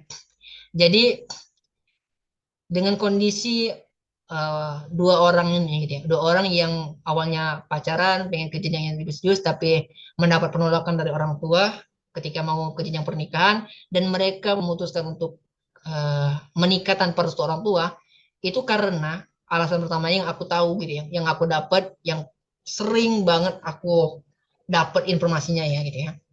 Dan aku paham juga kenapa mereka memberikan perasaan yang berlebihan itu gitu ya, memberikan cinta yang berlebihan itu di situ, karena orang pacaran itu semuanya terasa indah teman-teman, semuanya terasa indah. Apalagi ketika mereka itu berduaan, mereka itu lagi eh, berbunga-bunga banget lah, berbunga-bunga banget. Itu semua orang tuh dirasa itu nggak ada, cuma yang ada cuma cinta mereka aja gitu ya, yang ada cuma keasikan mereka aja. Semua orang itu di dunia ini nggak ada yang bisa ngeganggu hubungan mereka. Jadi menurut aku hal yang wajar ketika kita di sini berbicara tentang orang yang pacaran, yang memaksakan ingin menikah walaupun tanpa restu orang tua. Hal yang wajar menurut aku. Karena dari pacaran aja mereka tuh sebenarnya udah salah gitu ya. Dari pacaran aja udah salah, dan ketika pacaran mereka udah memberikan cinta yang berlebihan, rasa yang berlebihan, dan dari situ juga ketika mereka pun terjadi pernikahannya teman-teman. Kalau dari segi agama, restu orang tua itu eh, penting gitu ya, wajib sebenarnya. Cuman kalau mau dipaksa bisa aja gitu ya, bisa aja diwalikan sama kakaknya gitu ya, tanpa restu orang tua. Itu bisa terjadi dengan arti pernikahan itu bisa terjadi, tapi itu bukan hal yang baik teman-teman. Aku menandai itu dulu. Pernikahan tanpa restu orang tua itu bisa terjadi, tapi itu bukan hal yang baik, bukan hal yang patut kita lakukan. Jadi itu harus dihindari sebenarnya. Tapi itu bisa terjadi. Ketika dia menikah tanpa restu orang tua, dia bisa meminta wali sama kakaknya, adiknya. Mungkin kalau seandainya keluarganya nggak mau, ya sudah ke wali hakim gitu ya, wali dari kantor. Itu pun pasti dipertanyakan kenapa orang tuanya nggak mau gitu ya. Itu pun bakal panjang sebenarnya. Tapi kalaupun terjadi teman-teman, kalaupun terjadi pernikahannya terjadi, mungkin teman-teman ada yang tahu cerita tentang Ari Kriting dengan siapa istrinya ya? Tahu nggak istri Ari Kriting teman? Indah. Indah. Itu kalau teman-teman tahu ceritanya, itu mereka tuh menikah tanpa restu orang tuanya dari si Indah loh. Bener nggak? Tapi pernikahannya tetap terjadi kan? Tetap terjadi. Tapi pernikahan kayak yang kayak gitu, menurut aku pernikahan yang perlu menjadi pertimbangan, perlu banyak. Banyak sekali pertimbangan yang harus dilakukan. Jadi menurut aku itu opsi yang terakhir lah ya. Dan kenapa itu bisa terjadi? Dari cerita yang Mbak Bella bilang tadi gitu ya. Ketika mereka udah memberikan cinta yang berlebihan di tahap pacaran gitu ya. Ketika mereka mau menikah tanpa seorang tua pun mau diterobos gitu ya. Mau tetap terjadi pernikahan gitu ya. Pun ketika mereka pernikahan itu terjadi, pernikahan mereka mungkin berakhir bahagia di awal. Tapi teman-teman, karena mereka udah memberikan cinta yang berlebihan di awal, percaya aja sama aku, di dalam pernikahannya nanti banyak sekali masalah, problem yang sebelumnya yang ketika pacaran itu nggak terlihat, tapi ketika pernikahannya terjadi itu bakal terlihat dan jelas banget. Jadi eh, permasalahan pertama itu karena mereka udah memberikan perasaan suka atau cinta yang berlebihan ketika hubungan pacaran gitu ya.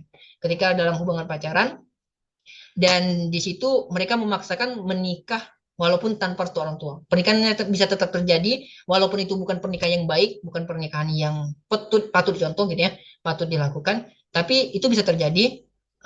Tapi ketika dalam pernikahannya nanti gitu ya, itu bakal terjadi banyak sekali problem. Bisa jadi problem tentang sifat, tentang kesiapan mental gitu ya, banyak sekali. Karena apa teman-teman? Orang yang pacaran, orang yang pacaran, orang yang pacaran itu pasti memberikan sesuatu yang baik-baik aja gitu. Menampilkan sesuatu yang elok-elok aja, menampilkan sesuatu yang keren-keren aja gitu terhadap pasangannya. Nggak mungkin dia itu nunjukin kemarahannya, kekasarannya sama si pasangannya gitu. Nggak mungkin. Keborosannya, kalau kalau perempuan itu boros nggak mungkin dilihatin ketika ketika lagi pacaran gitu. Pun kalaupun terlihat, masih banyak sekali keburukan yang nggak terlihat di situ.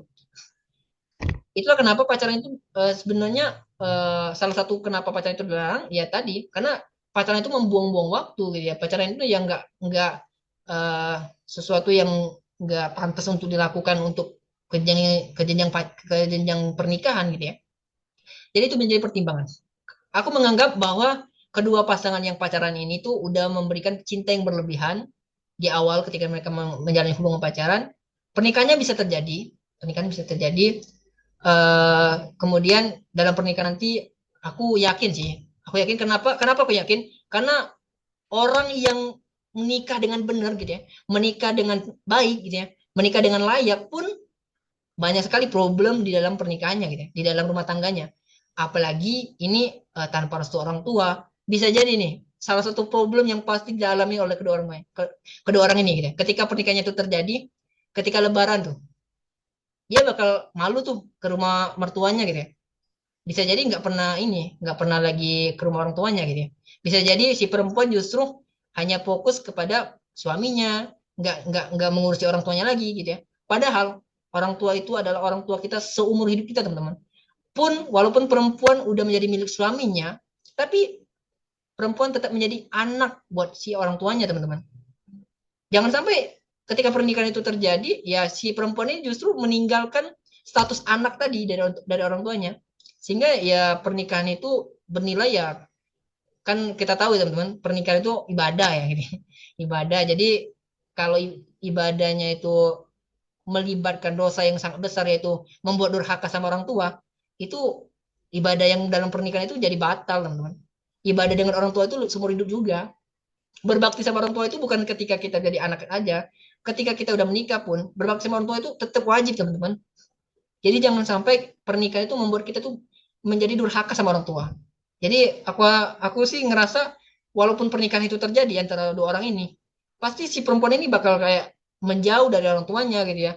Hanya fokus ke suaminya, hanya fokus ke keluarga suaminya. Ya, dari situ mungkin nggak terlihat tuh permasalahannya. Tapi percaya aja sama aku, banyak sekali problem dalam rumah tangganya nantinya yang ngebuat rumah tangganya itu bakal jadi nggak tenang gitu ya, nggak damai ya, jadi kalau bisa jadi terjadi perceraian gitu ya dalam rumah tangganya. Kalau aku gitu ya, tadi kan ditanya kalau aku di posisi itu ya, kalau aku di posisi antara si perempuan atau laki-laki itu gitu ya. Kalau posisinya sekarang gitu ya, kalau posisinya sekarang aku udah memahami gitu ya, yang pastinya aku nggak bakal melanjutkan hubungan itu gitu ya. Kalau sekarang ya mungkin pacarnya masih masih terjadi tuh, mungkin karena aku lagi down gitu lagi itu mungkin terjadi pacaran gitu ya. Tapi untuk jenjang pernikahan dengan tanpa restu orang tua dengan posisi aku saat ini gitu ya, aku ngelihatnya itu sesuatu yang salah dan aku nggak bakal ngelanjutin hubungan itu gitu ya. Kalau dari aku gitu ya, karena kan tadi tanya gitu ya. Jadi terkait dengan dua orang yang pacaran tadi, aku ngelihatnya karena mereka sudah memberikan cinta yang berlebihan dan aku menjadikan itu sebagai hal yang wajar ketika mereka sampai menolak ataupun melakukan segala cara walaupun tanpa restu orang tua untuk terjadi pernikahan karena mereka udah memberikan cinta yang berlebihan ketika hubungan pacaran sehingga mereka tuh memaksakan kehendak mereka gitu ya. Itu ya jadi yang jadi titik poinnya karena aku ngelihatnya eh, orang yang udah pacaran itu sering kali memberikan cinta itu secara berlebihan sehingga apapun yang dilihatnya menghalangi hubungan mereka itu bakal dianggap tidak ada gitu ya, dianggap sesuatu yang bukan suatu yang besar sehingga bisa dilewatin semampu mereka gitu ya. Nah, di situ kalau tadi ditanyanya aku di posisi mereka, yang pastinya aku nggak bakal ngelanjutin hubungan itu sampai ke jenjang pernikahan gitu ya. Oke, selanjutnya yang kedua tadi, ketika di dalam hubungan pernikahan ada seorang perempuan gitu ya, seorang istri bilang eh, terhadap suaminya gitu ya. Tadi kalau suaminya pengen berbakti sama orang tuanya, tapi seorang istrinya menganggap berbaktinya itu kayak menjadi apa ya, saingan gitu ya, saingan. Kalau kamu mau berbakti sama orang tua kamu, buat apa nikahin aku gitu ya. Kurang lebih statementnya kayak gitu tadi ya. Oke, aku sebagai laki-lakinya nih, aku sebagai laki-lakinya, ada misalnya seandainya aku udah punya istri dan istri aku mempertanyakan, kok kamu lebih perhatian sama ibu kamu daripada aku gitu ya. Ingat teman-teman, laki-laki itu milik ibunya seumur hidupnya gitu ya. Perempuan mungkin bisa menjadi milik suaminya ketika dia udah menikah. Tapi ingat ya, status anak ataupun status berbakti sama orang tua itu seumur hidup juga ya. Nah, aku sebagai laki-laki, ketika ketemu dengan problem yang kayak tadi gitu ya, problem yang kayak tadi, si perempuan mempertanyakan, kok kamu lebih lebih memperhatikan ibu kamu daripada aku gitu ya. Kalau gitu, mendingan kamu nggak usah nikahin aku gitu ya. Lebih baik kamu urusin aja ibu kamu gitu ya. Nah, itu kan yang dipertanyakan tadi ya. Kurang lebih kayak gitu ya yang aku dapat, Mbak Bella. Eh, kalau posisinya kayak gitu, aku sih jadi teringat bahwa sebenarnya sebelum pernikahan itu terjadi, eh, perempuan itu sebenarnya belum siap menikah sebenarnya. Itu harus diklirkan ketika proses pernikahan, teman-teman. Ketika proses taruh, kalau seandainya teman-teman menjalani taruh, ketika proses diskusi antara kedua orang tua dengan si perempuan ataupun si laki-laki gitu ya. Jadi sesuatu yang kayak gitu perlu dikelirkan ketika sebelum menikah, teman-teman. Jangan ketika sudah menikah terjadi. Problem-problem yang kayak gini tuh terjadi. Ini udah dalam pernikahan gitu ya, udah dalam pernikahan si perempuannya mempertanyakan, kok kamu lebih memperhatikan ibu kamu daripada aku gitu ya. Itu menunjukkan bahwa pernikahan yang terjadi itu artinya belum sampai clear di awal gitu. Belum sampai clear di awal sehingga ketika terjadi pernikahan muncul pertanyaan kayak tadi. Si perempuannya mempertanyakan tentang perhatian si cowoknya lebih kepada orang tuanya daripada dirinya gitu. Kalau ke aku sih kemungkinan besar aku bakal mempertanyakan clear gitu ya. Tapi pun kalau terjadi dalam pernikahan aku yang kayak gini, aku bakal menjawabnya sih, aku menyikapinya ya, lebih kepada menyikapinya. Menyikapinya sih kepada ajak diskusi juga sih terhadap perempuan gitu ya. Bahwa sebenarnya teman-teman, ketika menikah, yang aku tahu ya teman-teman, aku kan belum menikah jadi aku yang aku tahu aja. Teman-teman, ketika menikah itu si laki-laki itu masih punya kewajiban untuk berbakti kepada orang tuanya sama seperti dia sebelum menikah. Bukan berarti ketika udah menikah berbakti sama orang tuanya itu nggak ada ataupun hilang, tapi masih sama gitu ya. Kewajibannya untuk berbakti sama orang tuanya itu masih ada.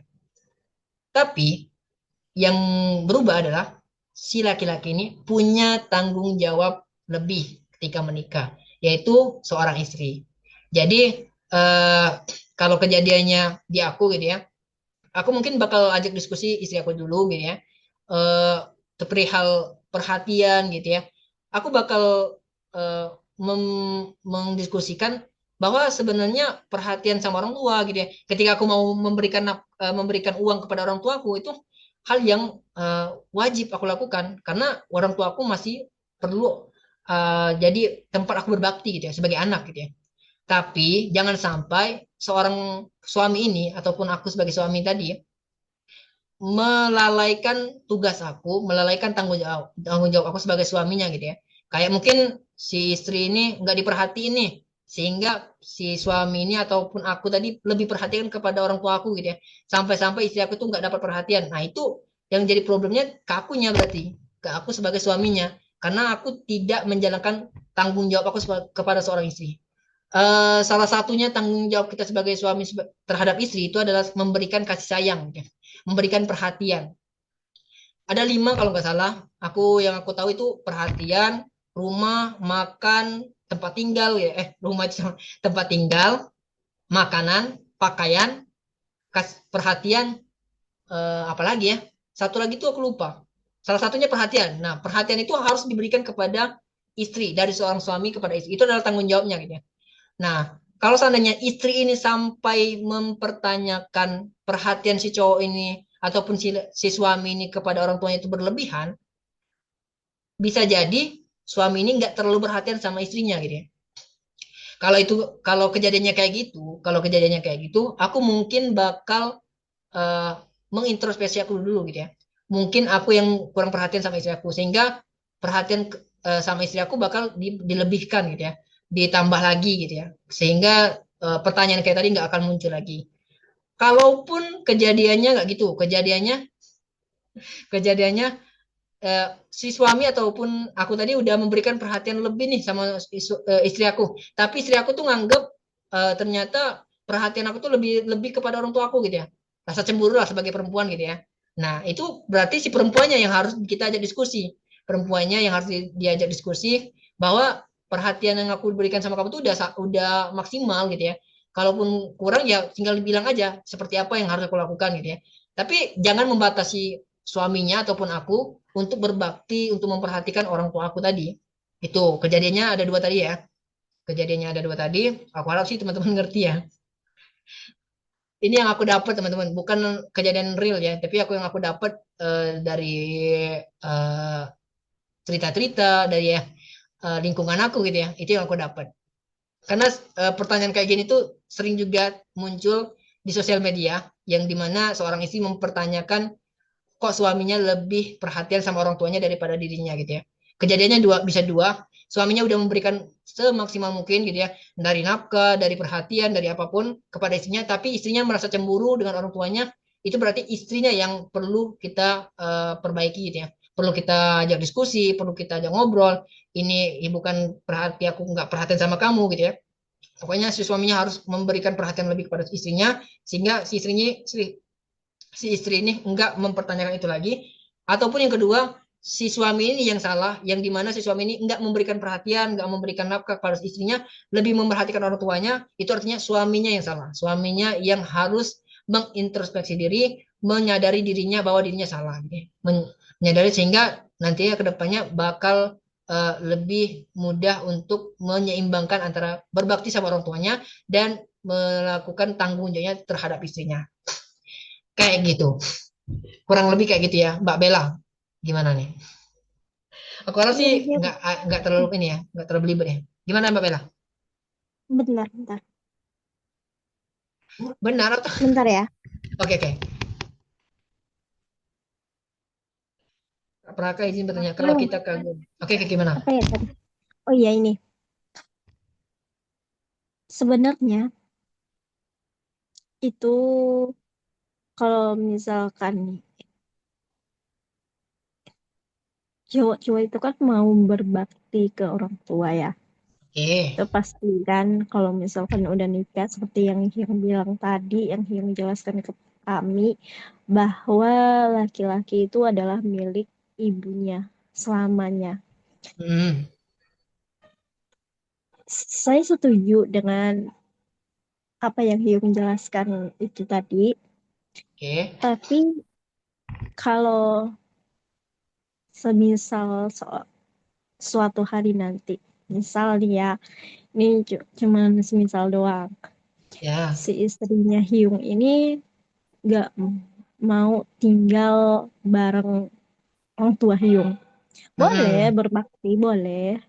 Tapi kalau di suatu hari ini dia ngomong gini ya, kalau kamu mau berbakti ke orang tua silahkan, tapi aku nggak mau satu rumah sama mertua sama orang tua kamu.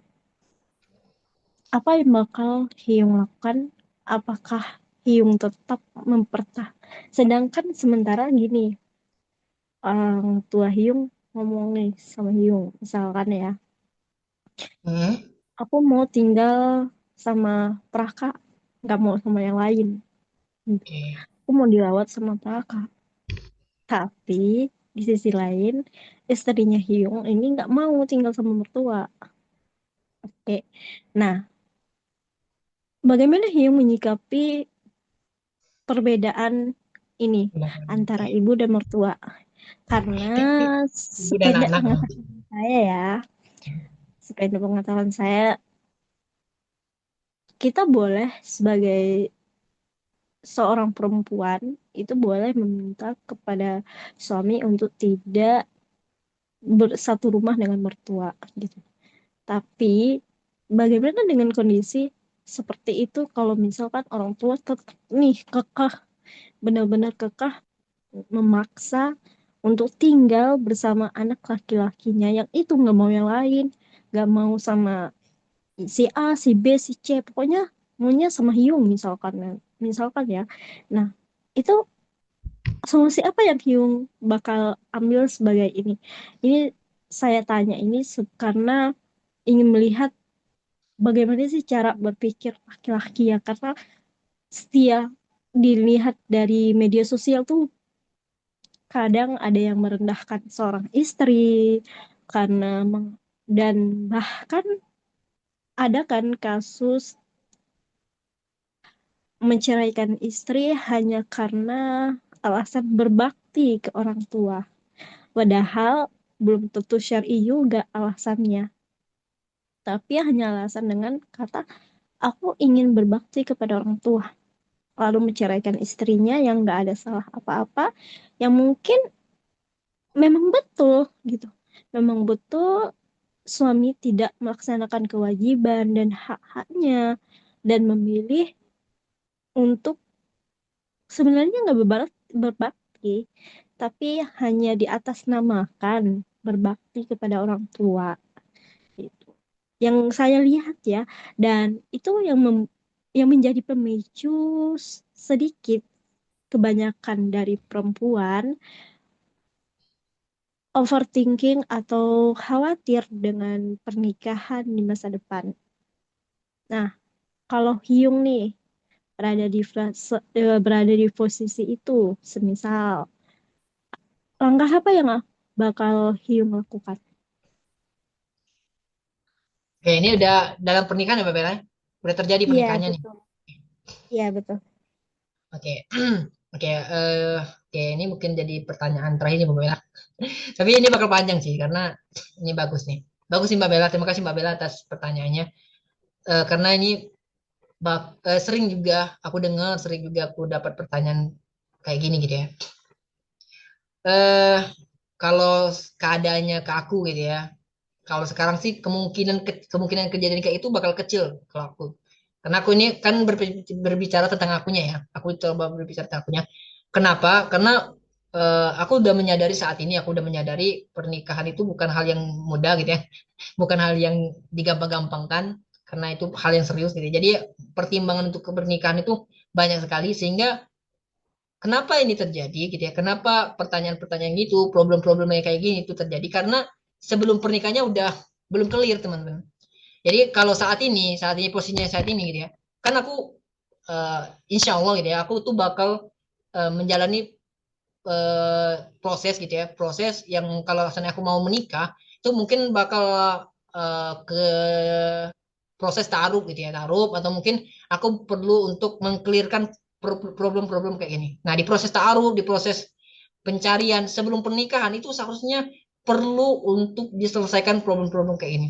Di proses taruh itu teman-teman, itu tuh kita tuh bukan kayak sekedar nanya usia, nanya bisa masa atau enggak bukan, tapi problem-problem kayak gini tuh diselesaikan di proses taruh itu teman-teman.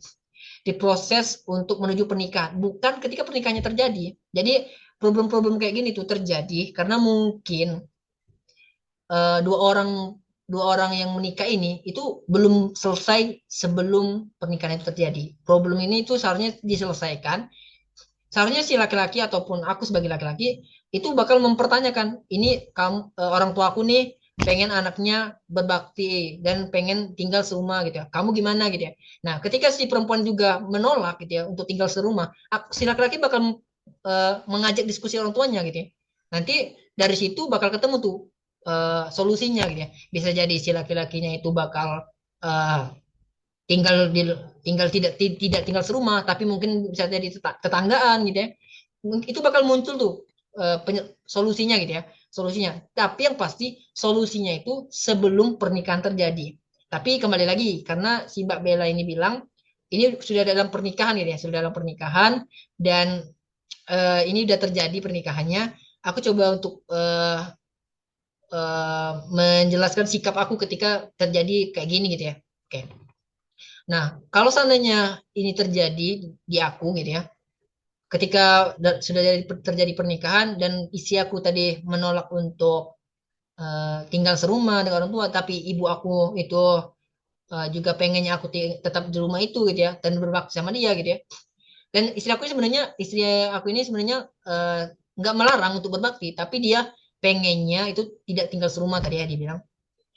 Nah, itu sebenarnya pentingnya diskusi gitu ya, pentingnya untuk komunikasi antara seorang istri dengan ibu mertua juga gitu ya. Karena kan yang pasti ketika aku jadi suami nggak mungkin gitu ya, nggak mungkin 24 jam aku berada di rumah gitu ya, nggak mungkin aku selalu di rumah dan nggak kerja. Pastinya aku udah dapat pekerjaan, udah kerja gitu ya.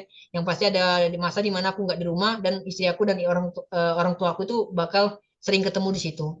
Nah, mungkin eh, ada momen-momen yang membuat istri aku tuh gak nyaman di rumah gitu ya, sehingga dia memutuskan untuk lebih baik aku tidak tinggal di rumah ini dan eh, pergi dengan rumah sendiri gitu ya, sama suami gitu ya. Nah, kembali lagi ketika terjadi problem kayak gini, aku sebagai seorang suami itu punya kewajiban untuk menjelaskan terlebih dahulu gitu ya. Mungkin di awal yang perlu dijelaskan itu sama orang tua gitu ya. Kalau dari aku sih, aku ngelihatnya perlu untuk komunikasikan dulu sama orang tua. Dari istri aku udah cerita nih, dia pengen tinggal nggak serumah gitu ya, pengen ada rumah lain, walaupun ngontrak nggak apa-apa gitu ya. Nah itu dari istri aku tuh udah tahu tuh problemnya gitu ya. Aku sebagai seorang suami dalam keadaan kayak gitu, pastinya bakal diskusi sama orang tua aku gitu ya. Nah kembali lagi, ternyata orang tua aku juga menginginkan gitu ya, menginginkan untuk aku tuh tetap di rumah itu, dan dia nggak mau aku keluar dari rumah itu. Gitu ya. Nah di posisi kayak gitu, pilihan aku sebagai seorang suami ini secara umum ya teman-teman, bukan berarti aku bakal ngelakuin kayak gitu juga, tapi secara umum suami itu kewajibannya itu menuruti apa yang istri inginkan. Kenapa tadi? Kewajiban suami itu apa? Kewajiban suami itu memberikan uh, tempat tinggal, pakaian, makanan, perhatian. Satu lagi aku lupa.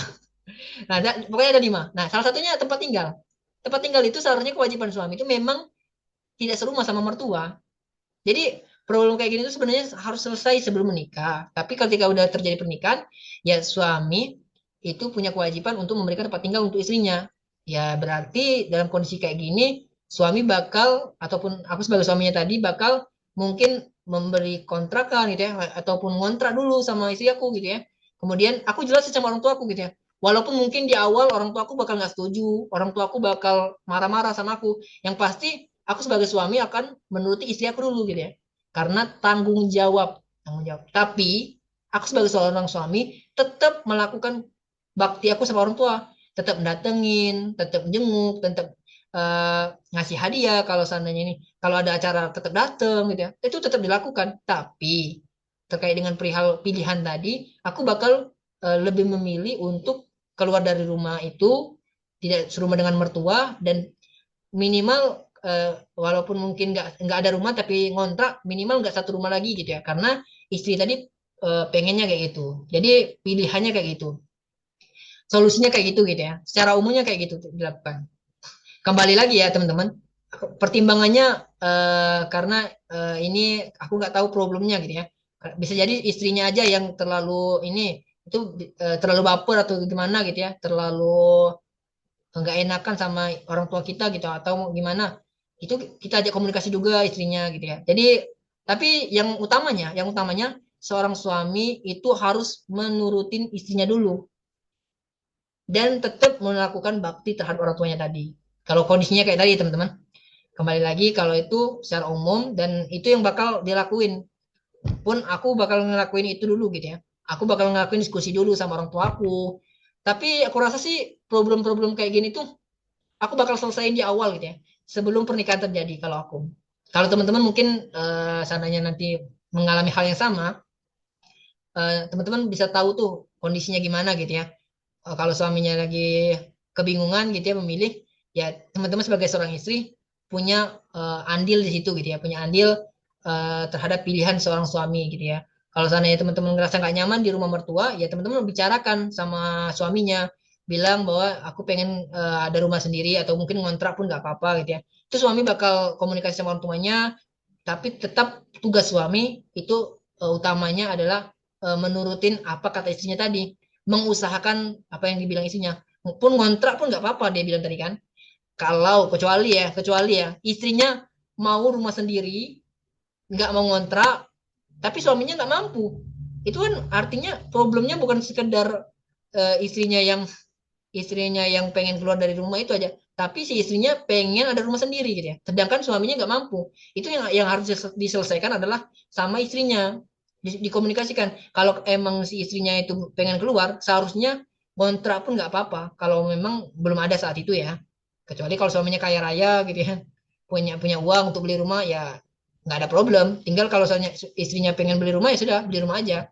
Tapi kembali lagi, kita nggak tahu kondisinya ya teman-teman. Ini kan kita lagi cerita seandainya gitu ya.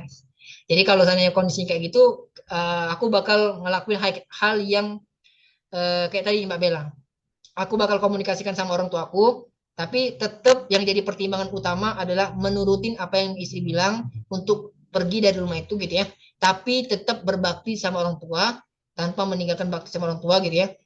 Tetap mungkin aku bakal tidak serumah dengan orang tua karena istri tadi kayak gitu ya, karena istri tadi mempertimbangkan pengen tidak serumah dengan orang tua, tapi bakti sama orang tua itu tetap dilakuin. Walaupun mungkin kondisi kayak gitu tuh pasti di awal-awal tuh bakal jadi problem. Kayak orang tua nggak mau ketemu kita gitu ya. Orang tua marah-marah gitu ya. Itu bakal terjadi. Tapi seiring berjalannya waktu, permasalahan-permasalahan kayak gitu, itu kemarahan-kemarahan kayak gitu tuh bakal mereda teman-teman. Bakal mereda. Tapi suaminya punya kewajiban untuk memberikan sesuatu kewajiban atau tanggung jawab kepada istrinya, yaitu rumah gitu ya. Jadi kondisi kayak tadi semoga terjawab buat Mbak Bella. Kalau dari aku tuh kayak gitu. Gitu ya Mbak Bella. Semoga nggak belibet ya. Gimana nih Mbak Oke, Bella? cukup Hyung. Makasih ya Hyung Oke, penjelasannya. oke. Oke, Jadi terima kasih ngerti. Mbak Bella untuk pertanyaan ceritanya gitu ya. Oke, aku sedikit menjawab pertanyaan dari Kak Anita gitu ya. Kak Praka izin bertanya, kalau kita kagum sama seseorang yang membuatku dekat sama Allah dan memotivasi agar menjadi lebih baik, itu gimana? Bagus. Kagumnya nggak apa-apa, tapi jangan berlebihan. Berlebihan gimana? Mbak Anita jangan sampai menjadikan rasa kagum itu ngebuat Mbak Anita tuh melakukan segala cara, menstalking, ngajak telepon, tiba-tiba ngajak pacaran gitu ya. Jangan sampai kayak gitu. Kagum tuh perasaan yang wajar teman-teman. Apalagi seseorang yang menurut kita ilmunya bagus, halannya bagus gitu ya. Sehingga membuat kita tuh kayak kalau ngelihat dia tuh kayak kagum gitu ya. Tapi rasa kagum itu harus kita sadarkan kepada Allah teman-teman. Sadarkan kepada gimana rasa kagum itu jangan sampai membuat kita tuh berlebihan. Jangan sampai membuat kita tuh melakukan tindakan yang tidak sepantasnya gitu ya. Ya bisa jadi kalau seandainya perempuan ya, Mbak Anita kan perempuan nih. Kan karena Mbak Anita punya rasa kagum tadi sama si laki-laki ini, Mbak Anita ngechat dia gitu ya, ngajak teleponan, ngajak pacaran gitu ya. Ya kalau seandainya kagum aja sih nggak perlu gitu ya. Tapi kalau seandainya Mbak Anita tadi udah siap ke jenjang yang lebih serius, ke jenjang pernikahan, Mbak Anita punya opsi untuk menyampaikan niat baik, tapi melalui perantara. Alangkah baiknya melalui perantara gitu ya. Lebih baiknya melalui perantara, melalui guru, melalui orang yang dia kenal gitu ya, orang si Ikhwan ini gitu ya, si cowok ini yang dia kenal, sehingga perasaan kagum itu menjadi halal nantinya gitu ya, kalau seandainya udah siap menikah. Tapi kalau seandainya belum siap menikah, rasa kagum itu ya tinggal kita memanajemennya, mengontrolnya, jangan sampai berlebihan, jangan sampai rasa kagum itu membuat kita melakukan tindakan yang tidak sepantasnya gitu ya. Apalagi sebagai seorang perempuan, kalian perempuan yang keren banget gitu ya.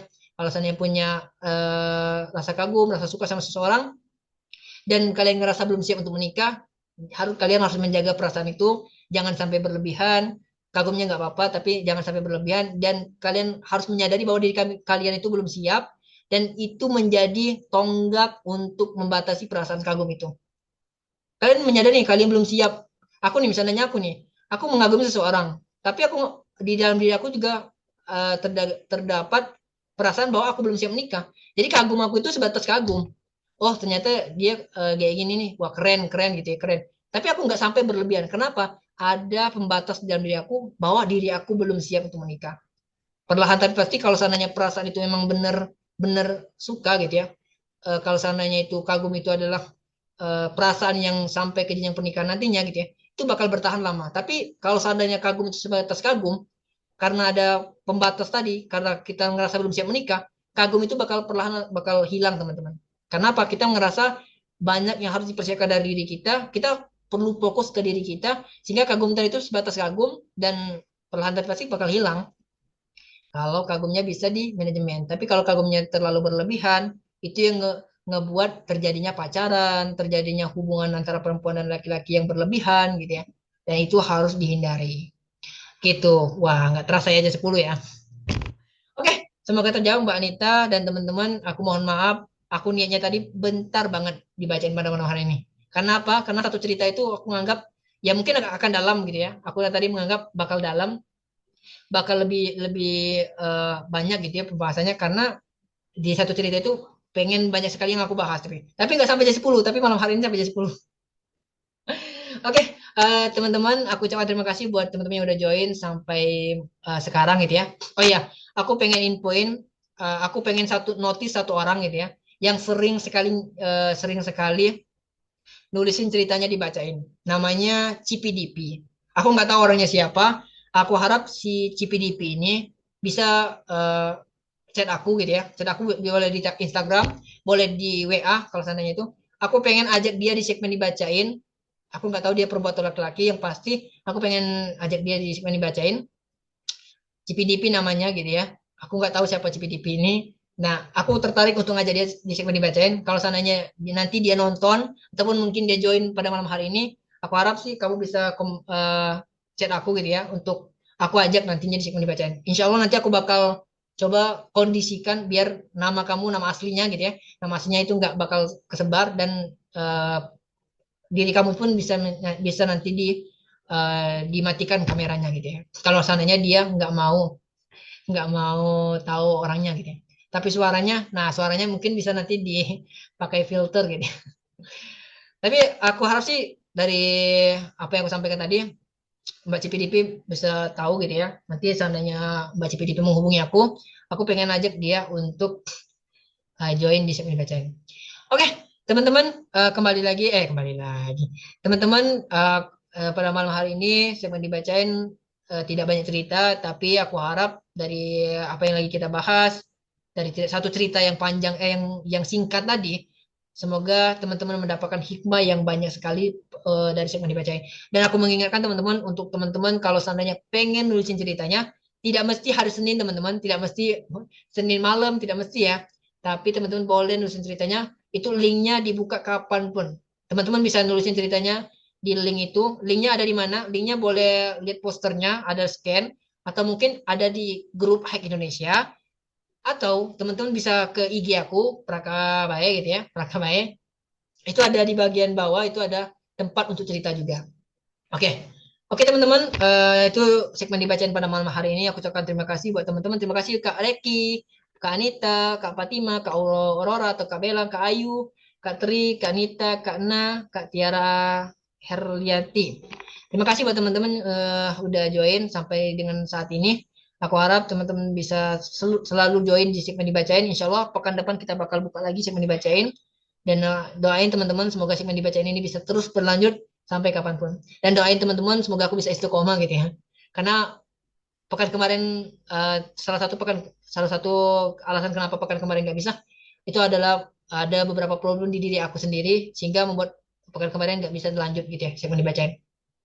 Oke teman-teman, kita tutup untuk mengambil keberkahan segmen dibacain pada malam hari ini.